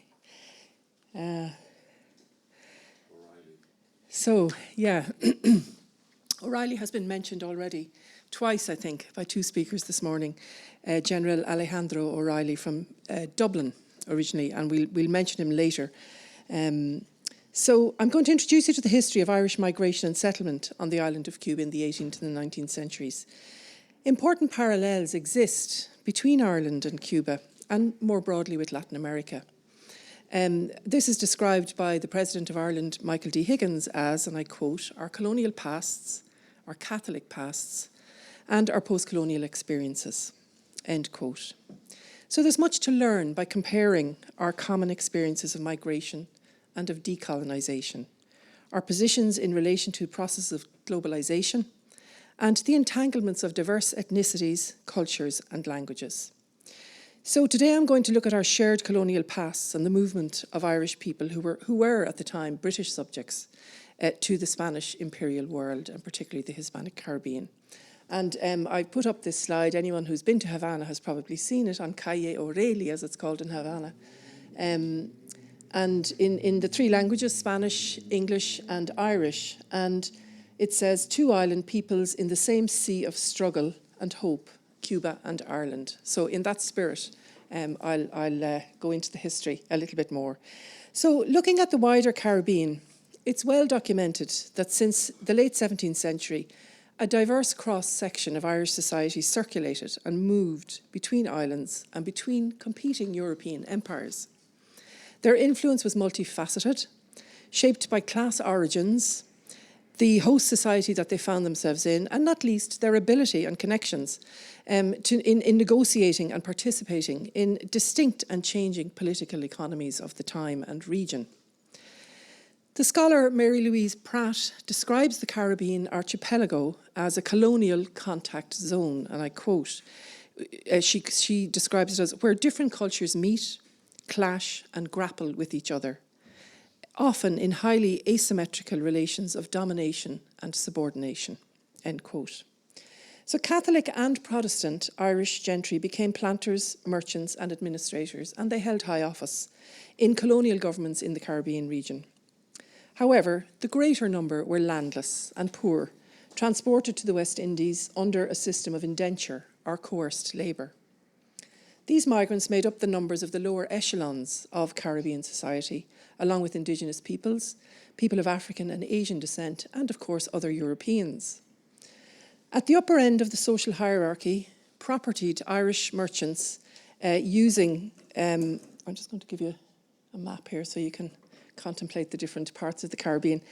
The These migrants, yeah, they made up the lower echelons of society, but at the upper end of the social hierarchy, propertied Irish merchants used trade and kinship networks in the British West Indies to accumulate wealth and influence. In the Hispanic Caribbean, Irish Catholic merchants and military men profited from Spanish patronage and took advantage of the relatively late economic revolution in Cuba, based on sugar and, of course, African slavery. So up to the late 19th century, Irish immigrants could be found at every level of Cuban society. The Cuban anthropologist Fernando Ortiz in 1934 distinguishes between those Irish firmly placed at the heart of the Spanish-Cuban aristocracy, such as the celebrated Irish generals and merchants O'Reilly, O'Donnell, Leopoldo O'Donnell, who was also mentioned earlier this morning, and O'Farrill, and those who identified with the anti-colonial struggle, including abolitionist Richard Madden and Irish Fenian James J. O'Kelly, and who was a war correspondent with the New York Herald and author of Mambiland, and you can see both their publications here. We'll talk about Madden's later. So both facets of these Irish migratory subjects feature in a recent collection with essays that unravel really the complex histories and uneven trajectories. And I'll just show you the book here. I think we have a slide of it. Yes. This book was published in Havana in 2019 by Bologna Press. It was supported by the Department of Foreign Affairs on the occasion of 20 years of diplomatic relations between Ireland and Cuba. It got caught up in the pandemic and stayed in boxes for quite a while before it got to this side of the world. But there are some copies, and if anybody's interested, you can grab one later. So up to, yeah, we have, I just wanted to mention that. It was edited by myself and my colleague Nuala Finnegan, Professor of Spanish and Latin American Studies in University College Cork. It's a collection of essays by Irish and Cuban scholars. And I'm going to mention some of them here in my talk today. So Cuba does not claim an identifiable Irish diaspora today, but if you check the phone book, you'll find Cuban surnames such as O'Burke Rodriguez, O'Halloran Gonzalez, O'Neill Sanchez. For example, there are many more, suggesting an Irish presence somewhere in the past. Recent research by myself and that of several Cuban scholars continues to throw light on these Creole connections. The work draws on colonial records principally in Cuba, but also in Spain, the United Kingdom, the United States and Ireland. And here I'd like to draw your attention to a digital collection that is hosted at the University of Galway. Throughout the years of different people, using the archives, we've put together a digital repository of sources on the Cuban Irish diaspora. And this has been done with a team of colleagues, Cuban colleagues, but also under the direction of the digital humanities specialists at the University of Galway. This is open access, anybody can use it. And I was thinking, I don't think I'll be able to get into it here just to give you a run through it, but I would urge you to go on to the site in Galway, the university site, and you will find this, and you can go into any of these documents and have a read for yourself. Some are translated, some are transcribed and translated, others are not, they're in Spanish. It's a web-based platform with open access to scholars and the wider public, and we really hope that it will be used to further research on this area. We've drawn on notary public records, as you can see there up at the top line. It gives you an idea of the different kinds of records. So there's very rich evidence in these documents, which really give us a whole insight into Irish lives in Cuba, some of whom assimilated into an elite class in the political economy of large-scale plantation slavery, and also those who lived among the poorest of European immigrants in Cuban colonial society. I have another slide here that is gives us an idea of the movement. Now this, I'm not able to get into it here, it actually shows you the movement through the years of Irish people to Cuba and the different trajectories that they took. This will be available also later in open access. This was created by Cuban scholar Giselle Gonzalez. The Irish who converged on Havana rarely came directly from Ireland. The trajectory was mediated through the Spanish metropole, as we've heard this morning, from the wild geese, for example, and later through Spanish regiments. Some came from other Caribbean islands, and others came through globally connected cities of North America. And the arrival to Cuba of high-ranking military men, such as Field Marshal General Alejandro O'Reilly, and in the 18th century, he came in the 18th century, and the Governor General of Cuba, Leopoldo O'Donnell, this was before he rose through the ranks in Spain. He came in the 19th century. And these occurred through Iberian-Irish connections, and we've really heard quite a bit about that this morning. So I'm not going to go into too much detail on them now. Other immigrants already established in the British Caribbean moved to the Spanish colony of Cuba from the West Indies and changed loyalties by swearing allegiance to the Spanish crown. By the 19th century then, immigrants came generally from the lower socioeconomic group, caught up in Atlantic networks of cheap colonial labour. And this was really pre-famine, but you still had, substantial numbers of people crossing the Atlantic looking to improve their conditions of life. These peripatetic migrant labourers came to build the railroad. These are the sites where people settled in, mostly in Cuba. They came to build the railroad in 1835. Upwards of 2,000 migrants, contract labourers, were brought in from New York. They were already working on the Erie Canal and laying the tracks of the railroads in North America. A little earlier, in 1818 to 1820, Irish Catholic families were recruited in the United States again as part of a strategy to increase the white population at a time of escalating slavery. A smaller number succeeded then as merchants, artisans, and small landowners in and around port cities of Havana, Santiago de Cuba, Matanzas, and Cienfuegos. So we've had a brief introduction now to where Irish people came from, or how they came to Cuba, and where they settled. And you can see it's generally in coastal areas, port cities, and the beginnings of small towns, which today are cities.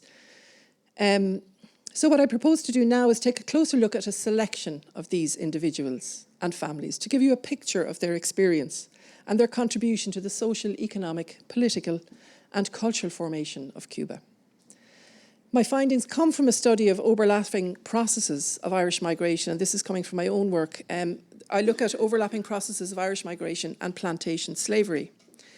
And this study has raised many new questions about unacknowledged historical connections. And in the spirit of Black History Month in October here in Ireland, I'd like to pay particular attention to the interactions between the Irish and African diasporas in Cuba. Havana was at the centre of the Spanish fleet system since the 18th century. The city remained a global hub of trade and vital economic interest for Spanish imperial power in the Atlantic world.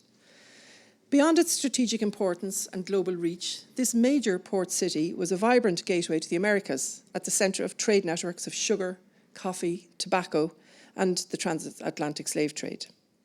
Havana was an entrepot of colonialism, importing people and goods from the Americas, from Europe, from Africa and Asia. And Irish migrants contributed to this diversity, characterising the history of migration in Cuba up to independence from Spain in 1898. Records in the Cuban archives bear testimony to a group of highly influential Irish and Irish-Cuban planter elites who since the 18th century accumulated extraordinary wealth from coffee and sugar plantations. And this was dependent on the forced labour of enslaved Africans. Established wealthy families such as O'Reilly, O'Farrell, Kindelan, and others married into the Cuban aristocracy and were related through marriage to families such as Arriola, Peñalver, and Calvo de la Puerta Arango.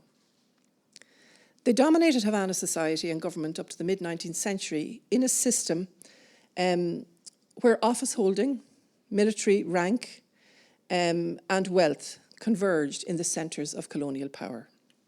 And as American historian Franklin Knight points out, Their close associations through family and political positions, as he describes it, provided the opportunity to fashion laws which further reinforced their situation.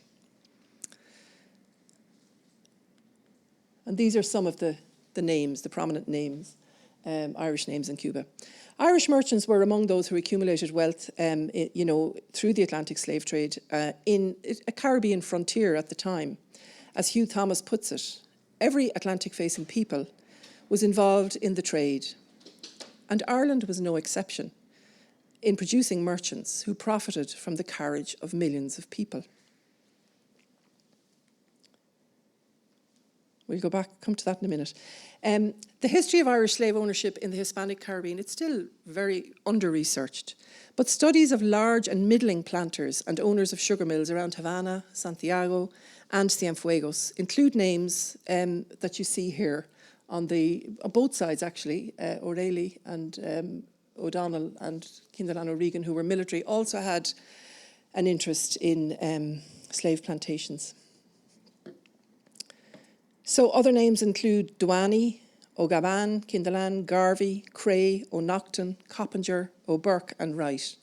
And they provide ample evidence of an Irish merchant class who took advantage in the late 18th and early 19th century of this economic revolution in Cuba.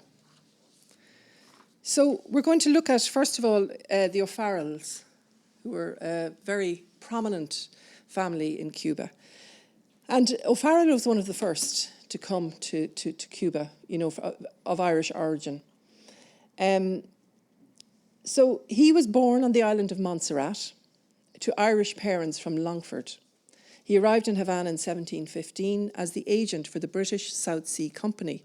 And you see here a map which shows the kind of area of influence of the South Sea Company.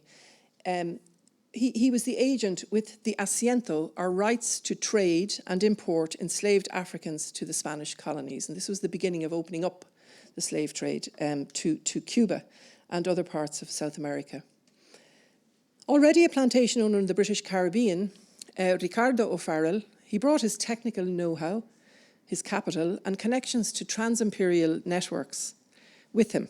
Cuba was still a backwater in terms of sugar production, and slavery was largely an urban phenomenon in domestic services and artisan trades. Ricardo O'Farrell, he proved to be a very shrewd broker across the religious divide and between rival empires. His commercial transactions were integral to the deregulation and liberalisation of the slave trade. His tenure as factor saw a significant increase in the importation of enslaved African people, and consequently, the inevitable transformation of Cuban colonial society into a plantation slave economy. So within 7 years of being the factor of the South Sea Company, the company in fact crashed by 1720, shares collapsed, and O'Farrell moved on. As I said, he proved to be a very shrewd broker. He amassed considerable wealth during this short period, and he departed the South Sea Company. It was bust at this stage. And he exchanged British loyalty to become a Spanish subject, with a registered title of nobility in Havana. Before finally settling in Cuba, he brought all his wealth and investment, which was actually in Jamaica, brought it back to Cuba and transferred this to his newly owned plantation in Madruga, near Matanzas. He built a slave depot beside the docks in Havana and where he bought and sold enslaved Africans transported through the port. Ricardo O'Farrell's accumulation of wealth in the Spanish Empire was made possible by his marriage in 1720 to Maria Josefa de Arriola y Garcia de Londoño, daughter and heir of the most important property owner in Havana at the time, Agustin Arriola. This marriage bolstered the connection to titled nobility and paved the way for successive generations to follow suit. In the space of 100 years, O'Farrell's descendants owned 6 of the 11 sugar plantations, 2 of 9 coffee plantations, and 6 of 29 potreros, or pasture lands, in the fertile region of Madruga in Matanzas. And I'll go back to the map. You see Matanzas there up on the north coast, where the circle, that was a really fertile valley and a major producer of sugar at this point in time. Clearly functioning, the O'Farrells and several generations, functioning as agents of the imperial project, the O'Farrell family's naked profiteering on the shoulders of enslaved people lays bare the complicity of Irish men and some women in the slave trade in the Caribbean.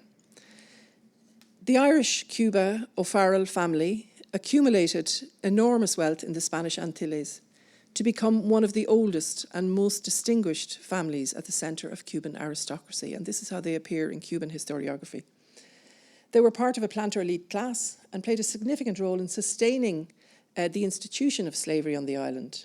Supremely successful businessmen, they traded in a wide variety of commodities, including sugar and coffee, as well as people, continuing to trade illegally, even after formal abolition of the slave trade, a practice which ceased only when 2 members of the family went to trial in 1866. And there's an excellent chapter in the book by a young Cuban historian who has uncovered a lot of documentation around this trial. The patriarchs of this family dynasty are described in Cuban historiography as distinguished and illustrious elites, associated with European liberal Enlightenment ideals of progress, science, and the political economy of sugar and slavery. I would argue that such accounts eclipse the legacy of their association with the African diaspora and erase from historical narratives how European elites, such as the O'Farrells, expropriated land and labour in a system that cast captive Africans as inhuman chattel, as enslavable property. More probing research, as I just mentioned, by David Julio Rojas Rodriguez in this book, provides evidence of their slave trading enterprise, heretofore buried in accounts of opulence and wealth. Of course, this wealth was accumulated by clandestine means after 1835, and it was a relentless cycle of intergenerational violence through plantation slavery. The received discourse in Cuban and Irish historiography, based on archives organised and segregated according to colonial hierarchies, demonstrate the continued reproduction of narratives in which, and I quote, racial classifications and colonial divisions of humanity are naturalised. And this is by the American scholar Lisa Lowe. I was going to go into the O'Reilly family, but I don't think there's time today. But Alejandro, as you know, came to Cuba after the British took Havana for 11 months. He came at the end of this to fortify the defences of the island. And he also was pretty prominent in promoting the importation of large numbers of enslaved Africans into Cuba to work on public works and these defence installations. So I'm going to change the story a little bit now and talk about Richard Robert Madden, who was on the other side of this history. Where am I going? Oh, yeah. Here he is, Richard Robert Madden.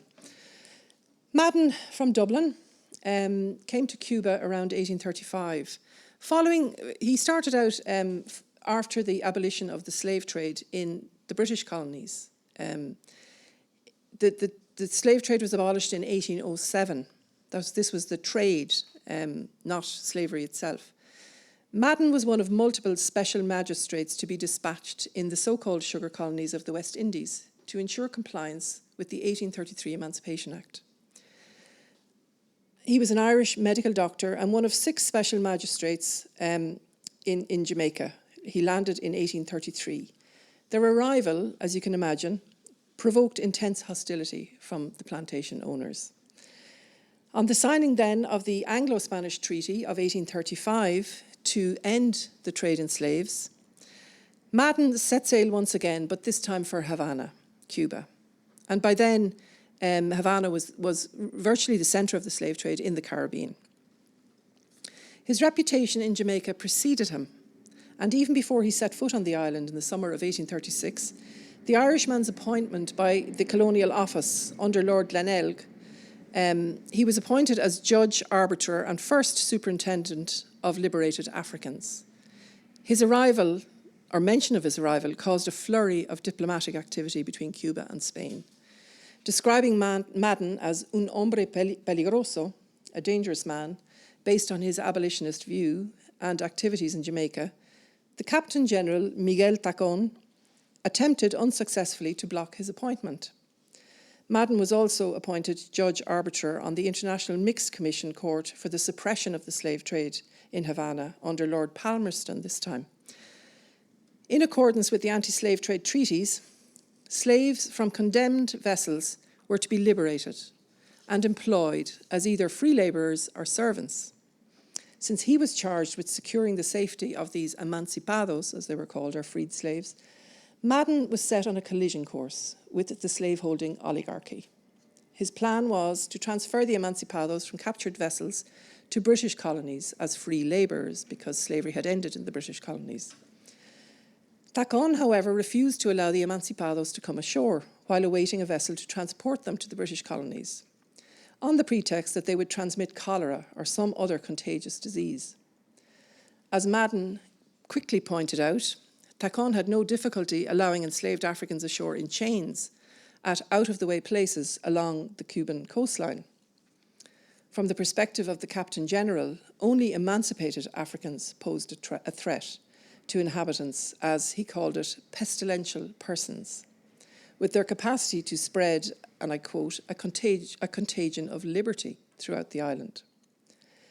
So a confidential dispatch from Tacón to the Spanish government confirmed that Madden's views as an abolitionist unnerved the Captain General more than any other concern at the time. To obtain an accurate assessment of conditions in Cuba, Madden developed the habit of showing up on plantations and unannounced, and this provided him with the opportunity to see beyond the colonial facade of lavish hospitality to invited guests, and to refute the so-called benign treatment of slaves in Cuba. And you see here this painting in the National Portrait Gallery in London. Madden, circled there, is at the Anti-Slavery Convention in London in actually 1840 is the convention. He published a book, The Island of Cuba, in which he talks about the conditions of enslaved people and the clandestine, really, slave trade in Cuba at the time. He is also credited with translating the first, a book of poetry by an enslaved man in Cuba, which he brings out of brings to London and presents to people at the anti-colonial or anti-slavery convention. Manzano is the poet. So to go back to his plan of transferring the emancipados, what he did was then he decided to set up a British vessel called the Romney. Shortly after his arrival in Cuba, instead of seeing to the breakup of captured slave ships, as was stipulated in the 1835 Anglo-Spanish Treaty, Madden proposed that these ships be used to accommodate Africans liberated by the mixed Anglo-Spanish court until they could be transported to safer locations. So once the Africans were liberated, it was his responsibility to make sure they were delivered to a place of safety and freedom. Later, he convinced his employer of the need to procure this ship, the Romney, a superannuated warship, as a permanent hospital ship to provide accommodation and medical assistance to the men, women and children rescued from these slave ships. The infuriated Tacón refused to allow the Romney's crew of free and newly liberated Africans to come ashore. So the vessel remained at anchor in the harbour at Havana. Drawing on his medical expertise, Madden maintained the vessel as a hospital ship, whose presence became an affront to the slaveholding elite. The Romney remained defiantly anchored in the Bay of Havana for almost 9 years, long after Madden had departed the island, and it's described as un baluarte de abolicionismo en el corazón del esclavismo, a bulwark of abolition in the heart of slavery. So for more detail on Madden's extraordinary life and deep commitment to the abolition of slavery, I'd urge you to read Gera Burton's compelling account in this book, and I've drawn heavily on it for my lecture today. She also illuminates the story of Irish intervention against slavery. Madden's story takes us into the realm of the Irish as progressive advocates of abolition in the slavery debates of the Caribbean. And Burton also examines Madden's role as part of a broader discourse of mounting international opposition to slavery. She also gives a very good account of his involvement in one landmark case. He was involved in various landmark cases, but one including the much-studied trial of the survivors of the Amistad. And you may have seen Steven Spielberg's movie on the trial of the Amistad. So, how am I doing on time? We're okay? Okay. This is just an image of the railroad, which is the railroad. The first railroad was built, really, it's known as the Sugar Railroad, to bring the sugar out to the port. And you can see the kind of lavish, opulence of the buildings of the plantation behind. So now we're going to look at one other family, and I'll finish with them. And these are the O'Burke family from Rathkeil in County Limerick.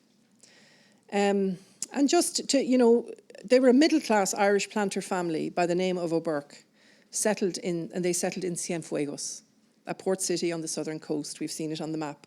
John Burke bought a sugar plantation and he called it Nueva Ivernia, or New Hibernia. From Rathkeil in County Limerick, Burke was trained as a medical doctor in Dublin. He arrived in the island of Trinidad with his two brothers, and then, he arrived in the island of Jamaica with his two brothers. They remained there, but he moved on to Cuba, arriving in Trinidad first in 1820. And he quickly assimilated by changing his name to Juan O'Burke Burke. In 1822, he married Nicolasa Muñoz Palacios, and by 1842, they had 10 children. In 1832, the family moved to the port of Jagua, or Cienfuegos, a designated white colony in a frontier area of expanding slavery at the time.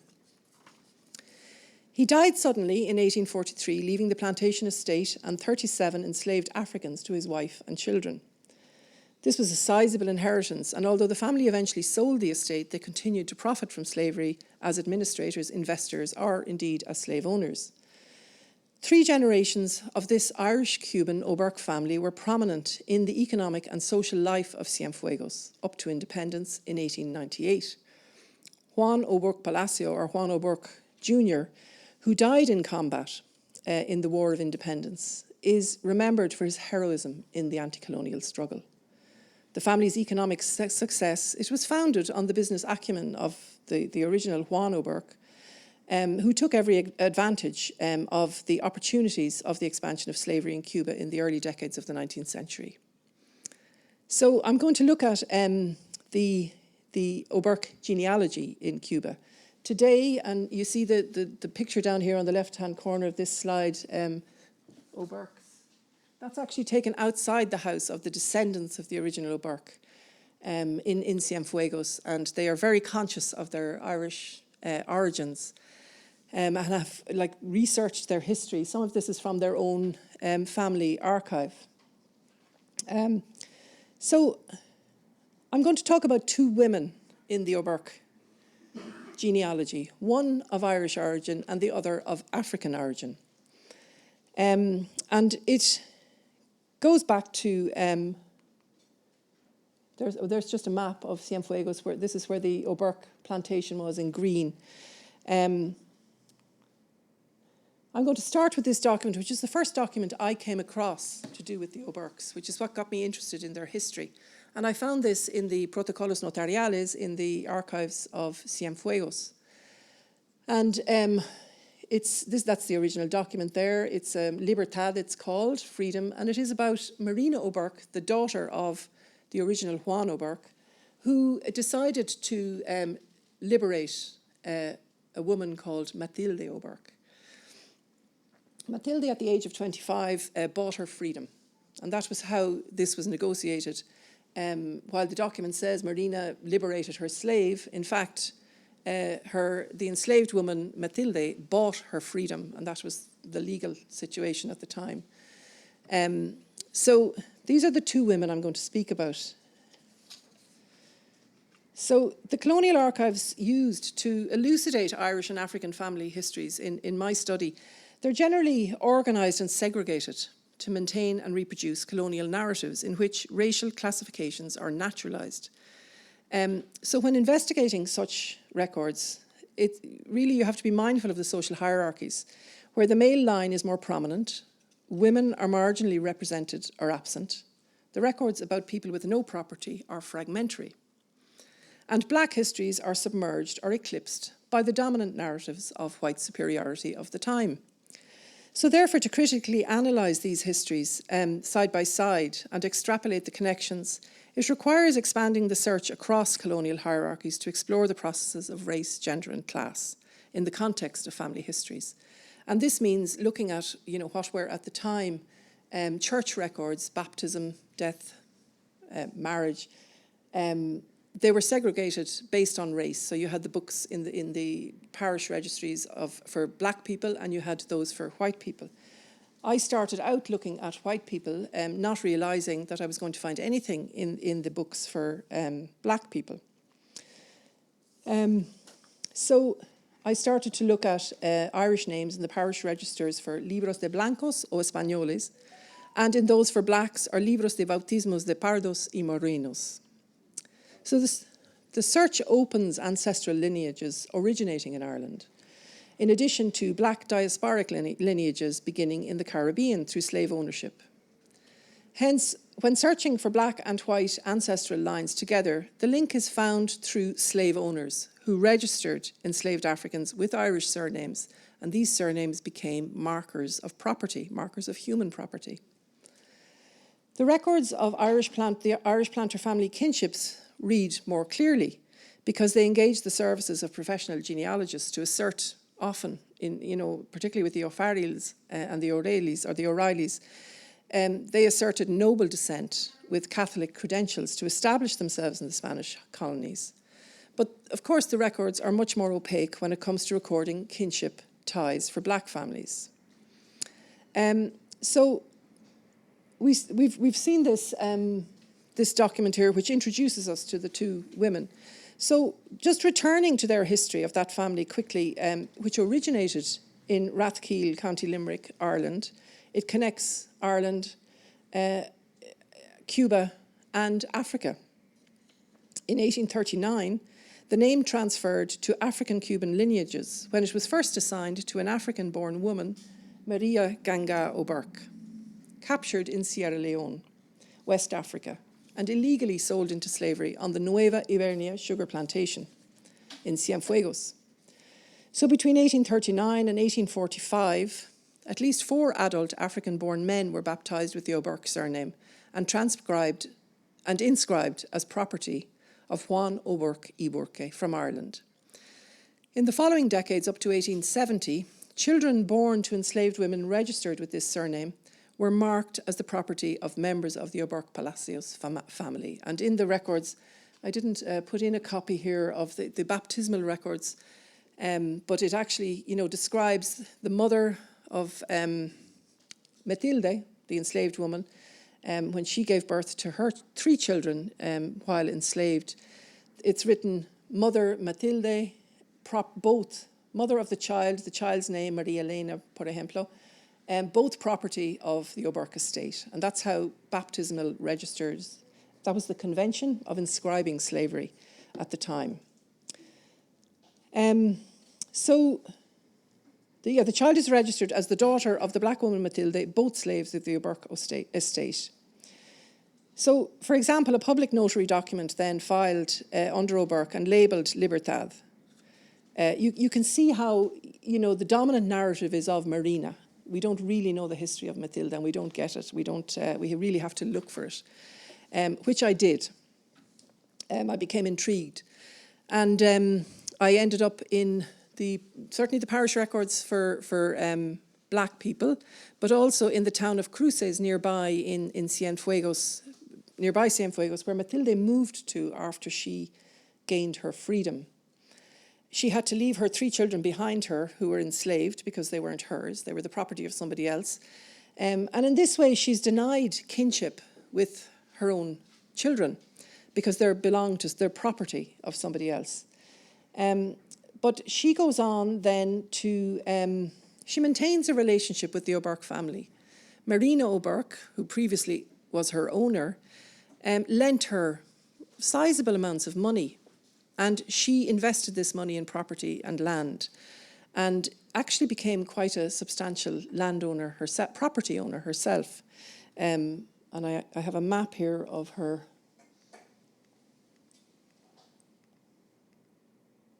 Am I going the wrong way? I think so, yeah.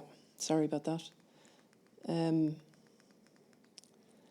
This is the town of Cienfuegos, or Cruces, which was a small railway town. And you see these properties marked here, and the plaza in the centre. Like, her properties were very central. They were in, they were prime locations. She did end up losing those properties throughout the wars of independence. She had to sell them off in the end, but she borrowed money at great rates of interest and paid it all back, and owned these properties. She also had a few properties in Cienfuegos itself. So she was an enslaved and illiterate woman. She negotiated her own manumission, and although she gained her freedom, she still lived under slave law, which meant her first 3 children remained enslaved to the O'Burke estate. She, like every other enslaved mother, was legally kinless, and this was part of the institution of slavery and how it worked. As a free woman, she went on to have 6 other children, and she chose to baptise them with the O'Burke surname. So this gives us the other family lineage of O'Burkes in this part of Cuba. She baptised them and included their maternal grandmother, Maria Ganga O'Burke, on all of the baptismal certs for each child. So she kept the connection with Africa, and she kept the O'Burke name. So she, meticulously inscribed legal kinship for her own growing family, and this was her refusal of slavery, and her assertion of her independence and legal right as an individual. So there's many gaps in her story, enslaved at birth, and she, as we said, liberated herself, and in so doing transformed her life. She never married, but she kept passing on the Irish O'Burke lineage, or genealogy, to all of her African lineage, including her first grandson, Juan Pablo, who was baptised in 1887. So genealogical claims to this Irish name continue today in both black and white O'Burke families in Cuba. And there are many others. This is just one example of one name. So just to conclude, this examination of Irish immigrants and their Creole descendants, I should just show you her, this is her family tree.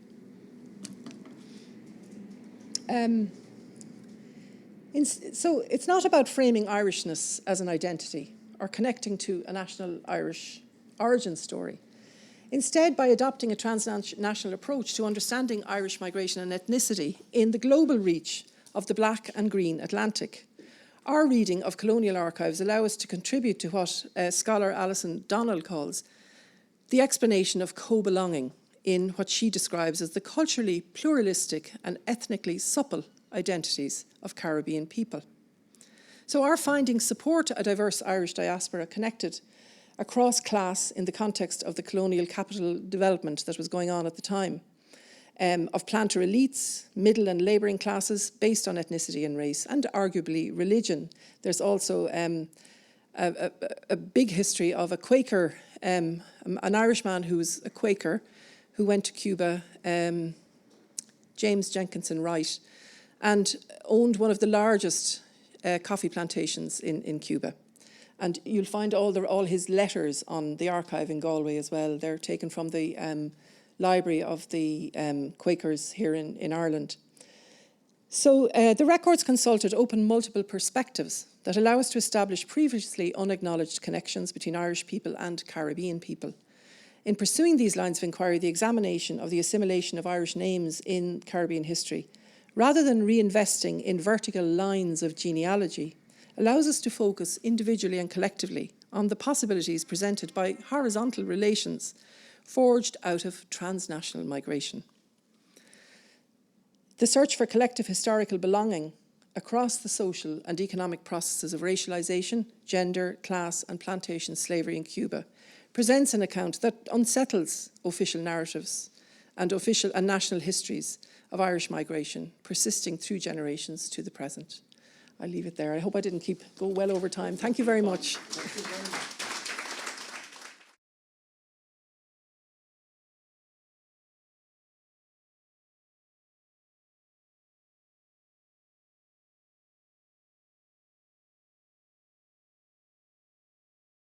Now, ladies and gentlemen, we come to the final presentation on ETA and IRA terrorism and the fight against terrorism in the Basque Country and Northern Ireland.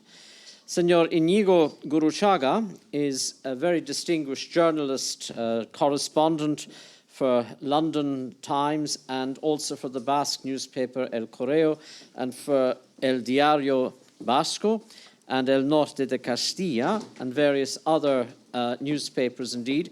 He is a very distinguished journalist and he has written a number of books, and two of particular interest to us are El Modelo Irlandés and Talking to the Terrorists. So we look forward to hearing your presentation. Thank you. Thank you very much. Good afternoon, everybody. And thank you very much to the ambassador for the invitation, to Declan for the presentation. I am not a journalist for the London Times. I probably wish to have been, or maybe not. But yes, my intention is to. It's difficult to speak to a Dublin audience when you are from Spain and the Basque Country to speak about the IRA and all that. I have this worry that you know everything that I am going to say, and I am going to bore you. So what I feel lucky is that now you can speak about the IRA and ETA without the tensions and the sadness and the gravity of the killings. So we are in a time that we can celebrate that we have peace in the Basque Country and in Northern Ireland, relatively always. And there is a benefit in the perspective that we can have about the two groups, because both of them started the killings in 1969. And both of them left the guns more or less at the same time, a few years difference. No? So we have a whole perspective of what has been the story. And the story, the first thing that I'm going to do is try to tell the story about the start, how these things started. And because I think when we see the calamity or the continuity of errors and mistakes and personal failures that lead to this tragedy, I think it's a big lesson, and it's in both sides, no? And in both countries. It's a lesson for forever, no? For the future. It's the best thing in the Basque Country and Northern Ireland are the people of the Basque Country and Northern Ireland. But there are beautiful places as well. So I choose to start. We have a picture of Getaria that is not far from our home, the ambassador and myself, and the beauty of driving towards County Tyrone. That is an extraordinary landscape, beautiful. And from the beautiful landscapes to the first premeditated murder of ETA. It was in the 2nd of August 1968.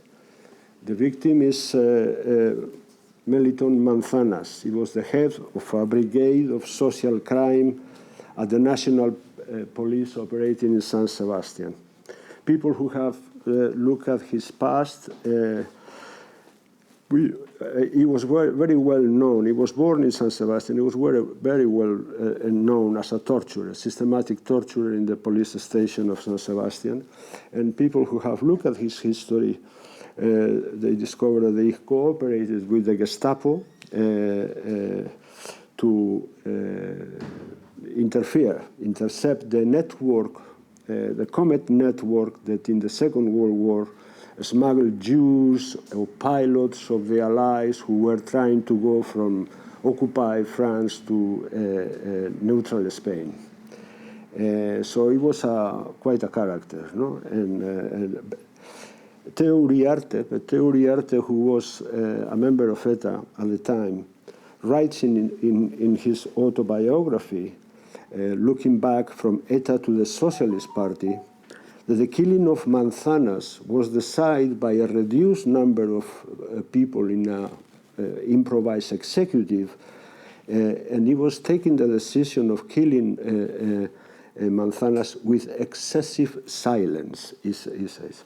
It was the hunger of revenge, he writes, the need to demonstrate that ETA was not finished. It was the memory of our friend what made us start the macabre spiral of violence, basically an emotional reaction. He mentions a friend, and this is the only public picture that we have known of the friend. His name is Xavi Echevarrieta, and he is probably later than in this picture, but he looks like a 12 or 13 years old. No? He was 23 years old, and a degree in economics in the branch of informatics, and he was a regular consumer of amphetamine, and it was perhaps the overexcitement of the pills that he was having to study. It was very common use between university students, at least in Spain, to have amphetamines to study. He was overexcited, according to the man who was with him in the car, a comrade, and a young Guardia civil guard, stops them in a road, because he's a policeman dedicated to road traffic, and Echevarrieta comes out of the car with a gun and shoots the policeman that is looking at the plates to check that they are. He is suspect of. He has a suspicion about the plates, and he's right that the plates are false, and then Echevarrieta kills him. After the murder, the two, Echevarrieta and his companion, found refuge nearby in the house of a priest, and then Echevarrieta pushes his companion to go out of the house, and then they find immediately stumbling in police guards, and Echevarrieta is killed. Why this absurdity? Why this absurdity? Why they are carrying guns? These people who are not going to murder anybody. There is a complete idiocy in the whole thing. Why they are carrying guns? They are carrying guns because the Basque government, this is the young Guardia Civil who was killed, the first killing of ETA, José Pardines. Because these people are the founders of ETA, the EKIN initially, and ETA. And they have created this group of studies about how to rise an armed rebellion, because the position of the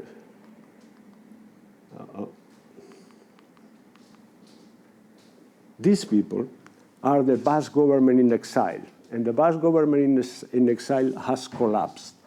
What they have waited all after the Civil War was that the Allies were going to push Franco out. And when they were going to, and they will, United States, Britain, France will not tolerate a dictator who has been an ally of Hitler in governing in Europe. But things have changed completely. The Cold War has started, so the Allies are actually coming to agreements with Franco. This is the Vatican. The Basques, the Basque nationalists are extremely Catholic in that time. They have understand this during the Civil War with the Vatican, and suddenly the Vatican signs the Concordat with Franco, the Franco regime. Eisenhower goes to Madrid, visits Madrid, and they come to an agreement in which they are going to finance Air Force bases and a U.S. Navy base as well. So these are the sons of the defeated. They are completely defeated. They have lost all possibility of taking their complaints to the Christian Democrats or to the Americans or to the Allies. They are completely defeated. And they start to speculate about the idea of an armed rebellion.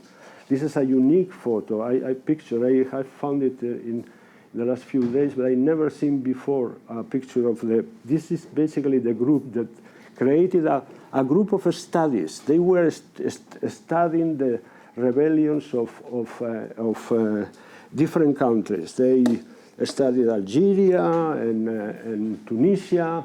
They particularly focused on Israel. But this man you mentioned, Eli Gallastegi was a guy who had been in contact with the Irish politics when he exiled himself at the time of Primo de Rivera. But he comes after the war. After the Civil War, he comes to Ireland with his family.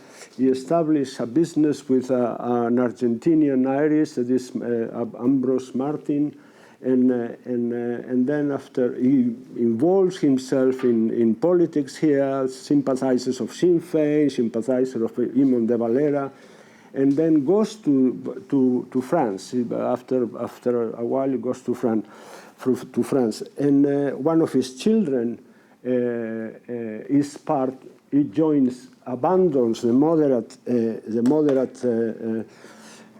party, the PNV, the moderate party of the nationalist movement in the Basque country, and joins ETA. So the influence, an indirect influence of Ireland in the birth of violence in Spain is that part of the consideration of how we are going to create an armed rebellion and all that.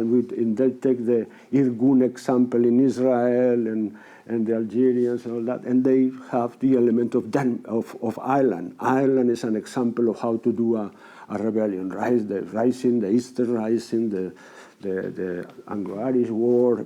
This is what we are going to do, more or less, no? What they have done at that time is just to kill a policeman and is heading anywhere. But the regime gives them the opportunity to grow because they are 16 arrested for the killing of Manzanas.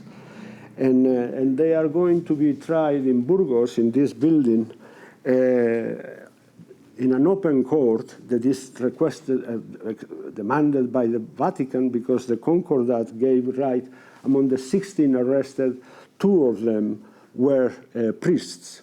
And then the court has to be open because the Vatican demands that the priests have to be tried in an open court.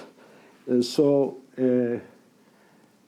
what happens is they do a summarily court case. It has to be done at high speed. The hearings are done for 6 days, only 6 days. After 17 days of deliberations, the general who is in charge of the court gives sentence of 9 death penalties, 2 each for 3 of the accused of the murder of Manzanas, and a single death penalty for another 3. The average age of those condemned to be killed by garrote is 23 and a half. The Vatican and European governments, including those of Ireland and the United Kingdom, asked Madrid to soften the punishment. One day after the announcement of the sentences, Franco commutes the death penalties to a lower grade. The impact of these are the lawyers of the Proceso de Burgos.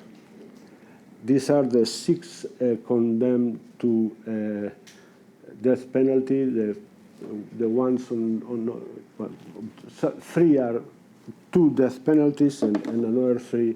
This is the man who is accused in the court, Francisco Javier Isco de la Iglesia, to have made the killing. He denied. Nobody has identified who actually killed Manzanas, but those are the 6 that are condemned to death penalties. And the reaction in the Basque Country and in parts of Spain was of strikes, demonstrations. A whole new generation discovered the existence of ETA and then started to sympathize with them, seen not as perpetrators, but as victims of this old regime and all that. So one of the elements who was debated that was debated in the assemblies of ETA was, in terms of a strategy,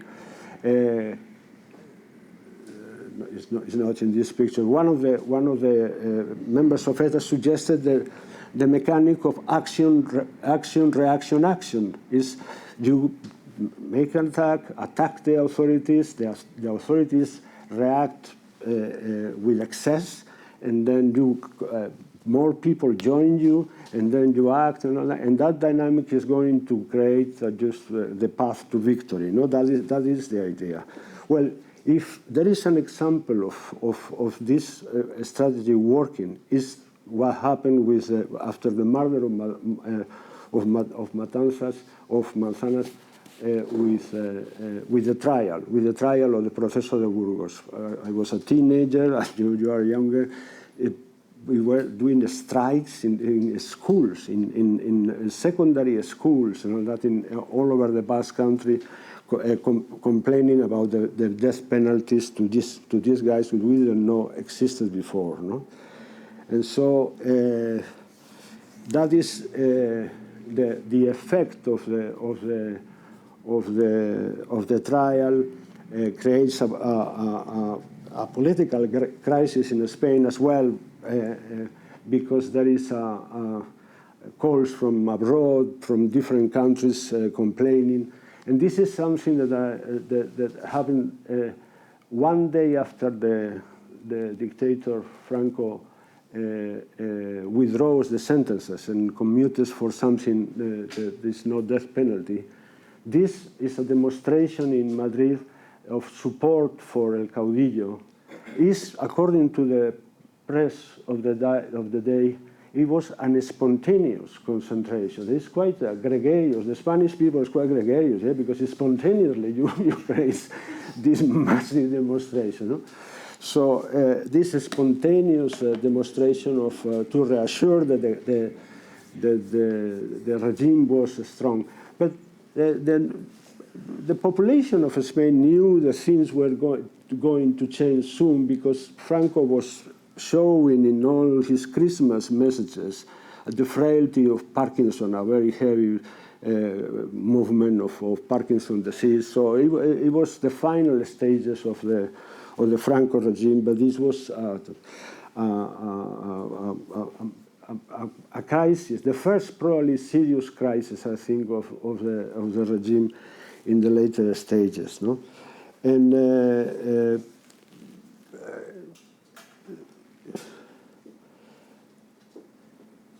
from there, between the pardon of the death sentences in December 29 of 1970 and his own death in November 20 of 1975, Franco signed 6 capital punishments: a Catalan anarchist, 2 members of ETA, and 3 members of a small communist group, FRAP, supported by the government of dictator Enver Hoxha of Albania. All the executed had been accused of murder of policemen. ETA, in the same time, in the same bracket of time, killed not six people like Franco, but 41 people. So 41 death sentences. Politics moved very, very quickly. 400 days after the passing of the dictator, the majority of Spaniards supported in a referendum the proposal of a constitutional reform in a democratic direction. 400 days after the death of the dictator. Parties of the opposition, some asking their followers to abstain, were still banned. 6 months later, the 15th of June 1977, Spain voted to elect a parliament for the first time in 41 years. It has been said that the split is the first point in the agenda of a meeting of Irish Republicans, and Basque nationalism has not been short of a schism. Before El Proceso de Burgos, ETA's faction gave birth to a small communist parties, soon organized across the entire geography of Spain to follow the teachings of Chairman Mao or Leon Trotsky. But the increase of extortions, kidnappings and murders before the general election of 1977 was due to the competition of two ETAs, the ETA Político-Militar, Polimilis, and ETA Militar, the Milis.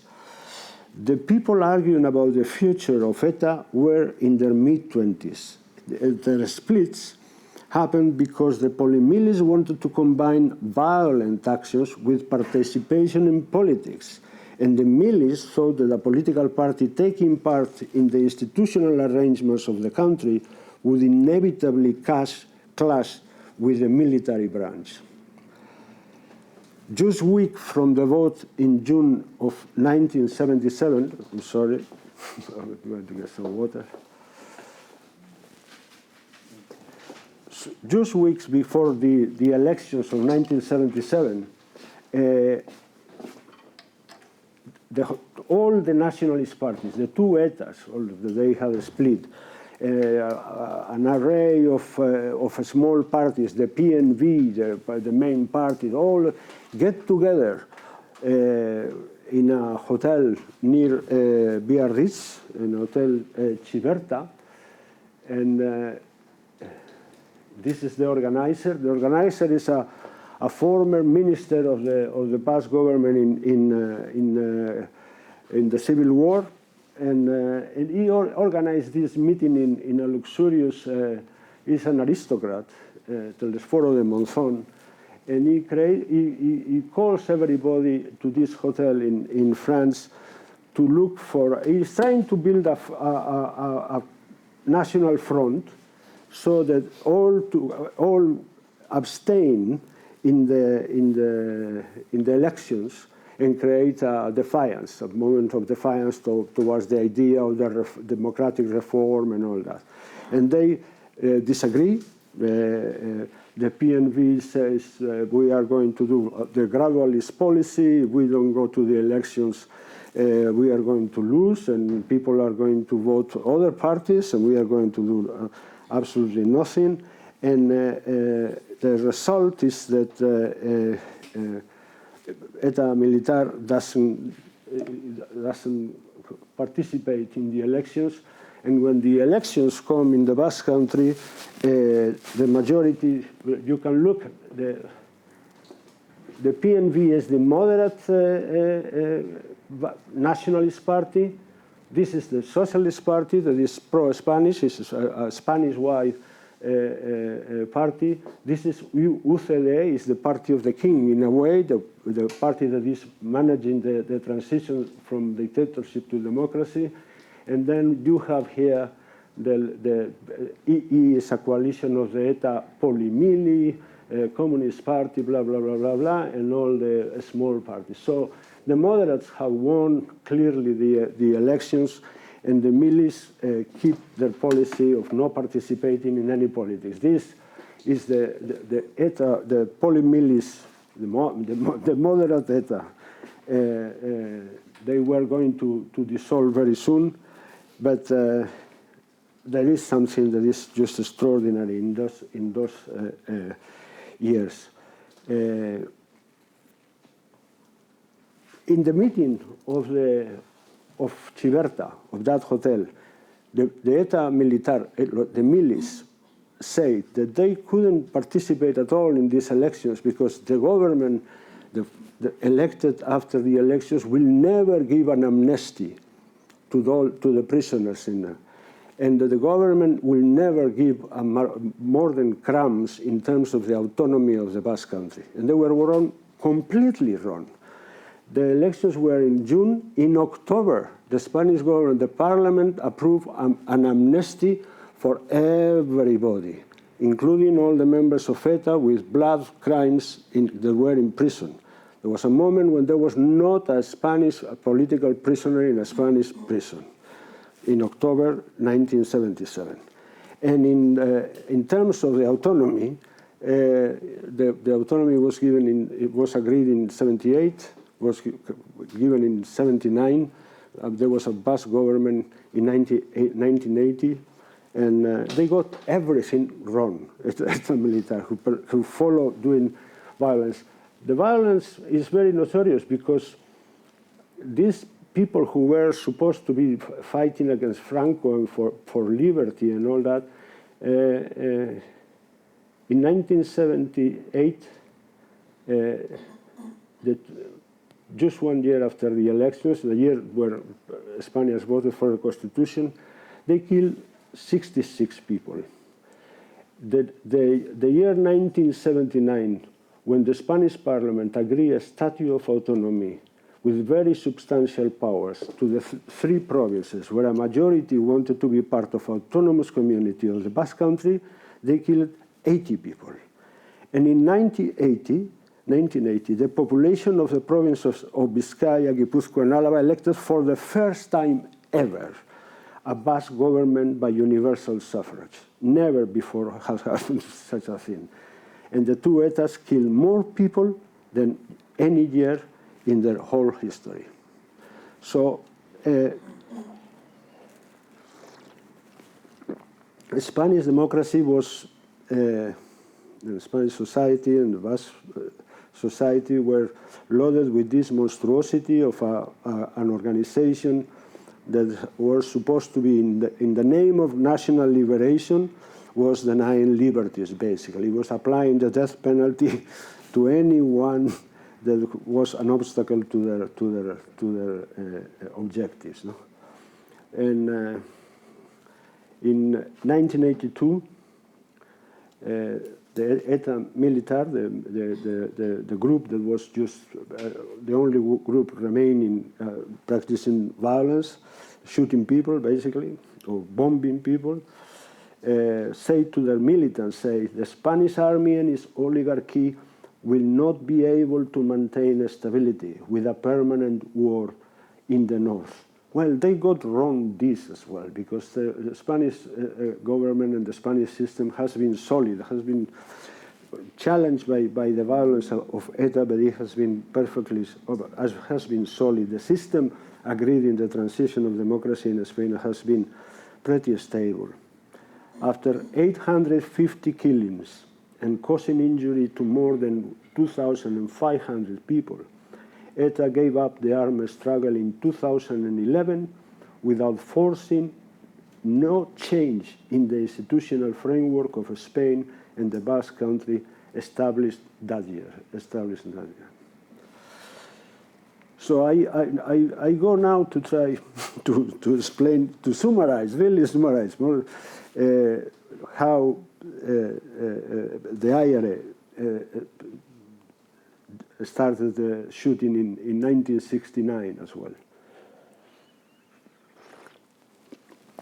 Sorry, the provisional IRA. The provisional IRA. I'm looking at the provisional IRA and ETA. The IRA has a much longer story. The context in the birth of the provisional IRA in 1969 was very different to EKIN and ETA. But in both places, rapid change caused disorder and from that, a long terrorist war.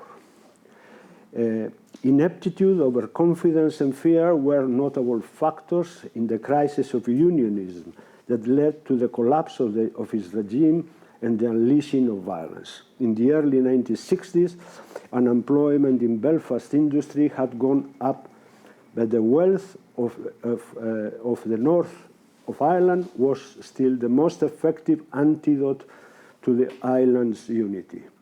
Its population was growing while the Republicans' agrarian-based economy was unable to sustain the lives of its inhabitants, condemned to emigration. A new government in Dublin put an end to economic autarky. The Taoiseach Sean Lemas oriented the aspiration for Irish unity towards economic development that would make it attractive or viable in the future. Ireland was open to foreign investment, including British investments, and wanted to join the European Economic Community in order to promote the reform of their own backward economy. In the north, the new leader of unionism, Terence O'Neill, promised technocratic governance. Improving the administration and the economy will resolve the grievances of the Catholic community. Lemas and O'Neill held public meetings. The wound caused by the creation of a Protestant parliament for Protestant people in the north and a Catholic and illiberal state in the south could be perhaps healed by cooperation, by economic cooperation. The London governments were on good terms with Lemas too. British power maintained its interest in being present in the Irish island in the context of the Cold War, but loyalty to the Unionists for their contribution in the world wars was wearing thin with the passage of time. Reform of the Unionist regime to eliminate discrimination against Catholics was well regarded in Whitehall. In this context, the emergence of the Reverend Ian Paisley was poisonous, in my opinion. In outlandish language and provocative demonstrations, he condemned participations of Protestants in ecumenical events. He aggravated the malaise of loyalists worried about jobs and fearful of losing privileges, cohabitation with Catholic families, mixed marriage, loss of Protestant primacy, tolerance of the Irish flag, the understanding between Lemas and O'Neill, or the detente between London and Dublin were signs of an imminent catastrophe. That was Ian Paisley's preaching. Since 1962, the IRA the historical IRA was heading towards leftist politics after the debate of their border campaign. Following Henry Patterson's account, that I find that has been to me one of the best books that I have read about Northern Ireland, The Politics of Illusion, A Political History of the IRA, the new strategy of the IRA leadership was based on the need of political education theory to become an organization capable of uniting around the ideals of a united socialist Ireland, industrial and agricultural workers, north and south. The development was resisted by traditionalists in the south, by reactionaries in the north, locked in sectarian disputes. The intellectual influence of some communists was resented in Catholic Ireland. The IRA was losing appeal to young people eager for activism, and the modern leaders did not really understand the new economic realities, according to Patterson. Lemas' liberalization benefited the working class, energized the unions, and Republicans wanted to return to the nationalist economics of protectionism. To encourage a more broad-based politics in the North, the IRA promoted with others a movement for equal civil rights, aimed at the weak point of the British state in Northern Ireland. Paisley stoked new fears, founded organizations. His followers attacked civil rights demonstrations. Images of marches and riots were reaching televisions in Britain, in Irish homes, those in the United States and European countries too. The Ulster Volunteer Force was formed in Shankill by loyalists who had admired Paisley. On May 27, 1966, 4 members of the group drove the short distance to the Catholic area of Falls with the intention of killing a prominent Republican from the West Belfast neighbourhood. They did not find him. They murdered a drunken man who was singing rebel ditties. John Scullion was the first fatality of the Troubles. The birth of the provisional IRA that killed more than half of the 3,500 dead of the Troubles is dated in August 1969, the same month than the NETA, when veterans of the IRA split from the organization and its political debates to fight with scarce weapons an attack of their loyalist neighbors in the area of Falls. The split brings an echo of the division between milice and polymilice in NETA, but the provisional and official IRA did not need to study the experience of other countries. The sectarian violence of 1969 revived an insurgent tradition dating back to the 18th century, and the IRA had more than half a century of history with its own acronym. The provisionals believed that they could culminate the nationalist project by winning the Northern War. Between 1969 and 1974, Northern Ireland moved from the convergence of diverse groups in a movement for equal civil rights, which challenged the unionist regime established in 1922, to the collapse of that regime and the direct rule of the province from London. The balance sheet of those years may include these 2 items too: 1,200 dead and resignation to a long-lasting conflict. And so, 5 minutes. I'm going to be the question. Once they start in a dynamic like that, what happens is that the states do the 4th intervention of the dynamic of the spiral of action, reaction, action. It's asymmetric. But the reality is that you have an action, they do a reaction, you have an action, and the state has another action. And then the thing follows. In what follows is, when it becomes very, very difficult, the states fighting terrorism, they break their own laws. And then the way that they have broken the rules, the law, particularly in Britain, is the question of informers inside the terrorist organizations. In the next few days, we are going to see the publication of the case of Scapatici, who was a man who was leading the group that was establishing discipline inside the IRA, and who would shoot the people, who killed the people who were supposed to be confidence informers of the police, and he was the head informer, the most important informer for the army and the police in Northern Ireland. So he may have committed more than 20 murders, and he was working for the security services of Britain. And in the case of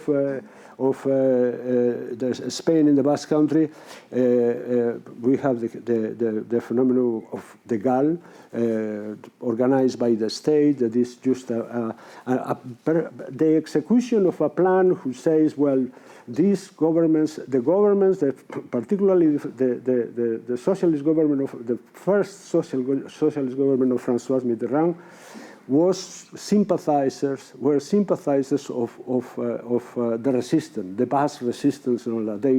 They refused extraditions. They supported the idea that they were actual resistance, and then the Spanish socialists were completely frustrated. They created not themselves with the security forces as I think as the main creators of the GAL.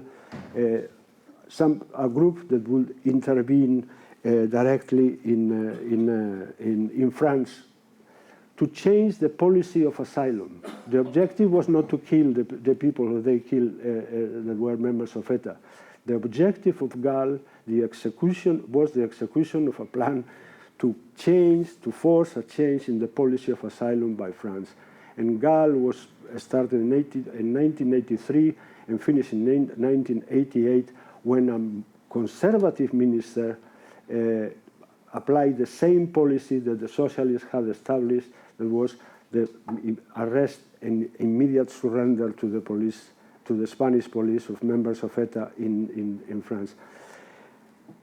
The Spanish police operated from then on in France to do this. And if you lose the safe haven, the same way that the informers and all that interrupted the movement from the south to the north of the commandos, who were the main source of terrorism by the IRA, the same thing happened in France and Spain. They were broken. That was the end of ETA. They are going towards the end. I'm going to go very rapidly this is the dissolution of the Poly-Milice. They announced the dissolution. I'm going to go with the period. This is the structure of the whole thing. This is French Basque Country. This is the Basque Country in Spain. Most of the crimes are committed here and here because this is the border. That's where the safe haven is, and they come and they kill you, and then they go back to France. And that is what was, and it's the same in the structure, a massive border, very difficult to police if they are moving weapons and that. This is the book that I was mentioning, Secret Victory, the informers, Brian Nelson. Brian Nelson was fed information, member of the UDA, a loyalist group, fed information by the police for his previous teacher, informer. Dennis Donaldson at the heart of Sinn Féin and the IRA. This is an informer in ETA Político Militar in the 1970s who did a lot of damage to ETA Político Militar. This is the best book about the GAL that I have read. And then these are the people who were behind GAL.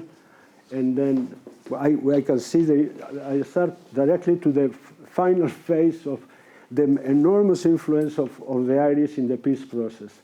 Among them, Paddy Woodward, who wrote a book about GAL. The Irish were present already in the debates in the Basque Country. Owen O'Brien, who is now the man who is going to solve the housing problem in Britain, I understand. He went to the Basque Country and did a reportage on the young organizations of the patriotic movement associated with ETA. And this is a mistake, that picture. That's the last Parliament of Franco, the last Cortes of Franco, where they are applauding the decision of Franco to lower the sentence to death. They have great enthusiasm for that. And ETA kept this document for 20 years as their policy to negotiate. And for 20 years, they didn't touch this document. This is what every government has to comply and to fulfill before they will consider a ceasefire. 5 points, including that the armed force in the Basque Country would be under the orders of Basque government, things that were impossible to achieve. Comparing with this is a fragment of a space of what is the name? Scenario for Peace, the first document that Sinn Féin produces, 1988, edited in 1989, in terms of what they thought was going to be the agreement and a possible agreement with the British government. This is a development in 1994, more cloudy, more confused, because in 1994 they are already in a ceasefire. And then ETA copies a scenario for peace of 1989. They published this document. It's very structured. It's the same structure than scenario for peace, but they published it in 1995, years later. And then this is the funny joke. Jerry Adams comes to the Basque Country because the Basque have come to have created a platform, Lizarra, in which they are going to apply an Irish model to gain peace in the Basque Country. And then comes, and Richard Macaulay, who is the assistant of Gerry Adams, I asked him, the Basque hire a private flight to take Adams to Bilbao to give to bless the Lizarra project, this plan for the Basque nationalists. And then I asked him if they had eaten in the flight, and he says to me, no, we don't like foreign food and all that. We have brought a flask of tea and sandwiches that we had done at home. And then the Basques give them this menu.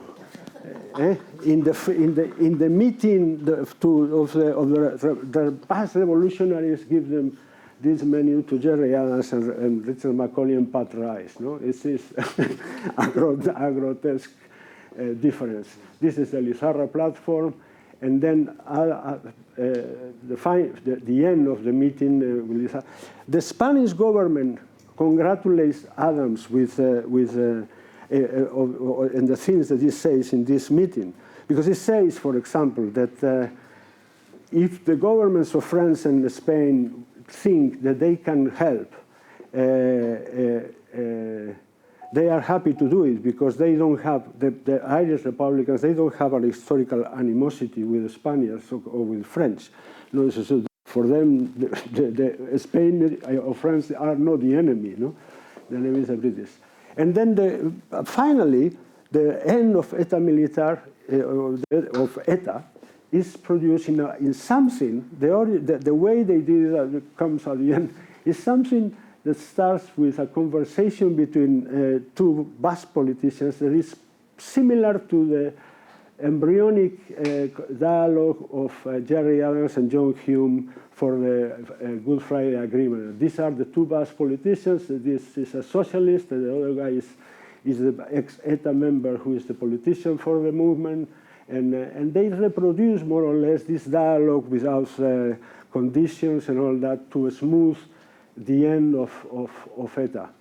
And the end of ETA comes 3 days after these guys ask ETA publicly to give up arms. And look at the role of Ireland in the Basque Country. You have two main people in the Irish peace process, some of the Jonathan Powell as well, and Kofi Annan and all that. But the last speech for the entire group is Bertie Ahern. That's the end of ETA. They deserve to disappear. The idea that you say goodbye to the world in the 21st century, dressed with a hood of the Ku Klux Klan, a Basque beret, and this choreography, this is the announcement by ETA that they are giving up arms. It's just another world, no? So we say goodbye to this, and I'm sorry about extending too much my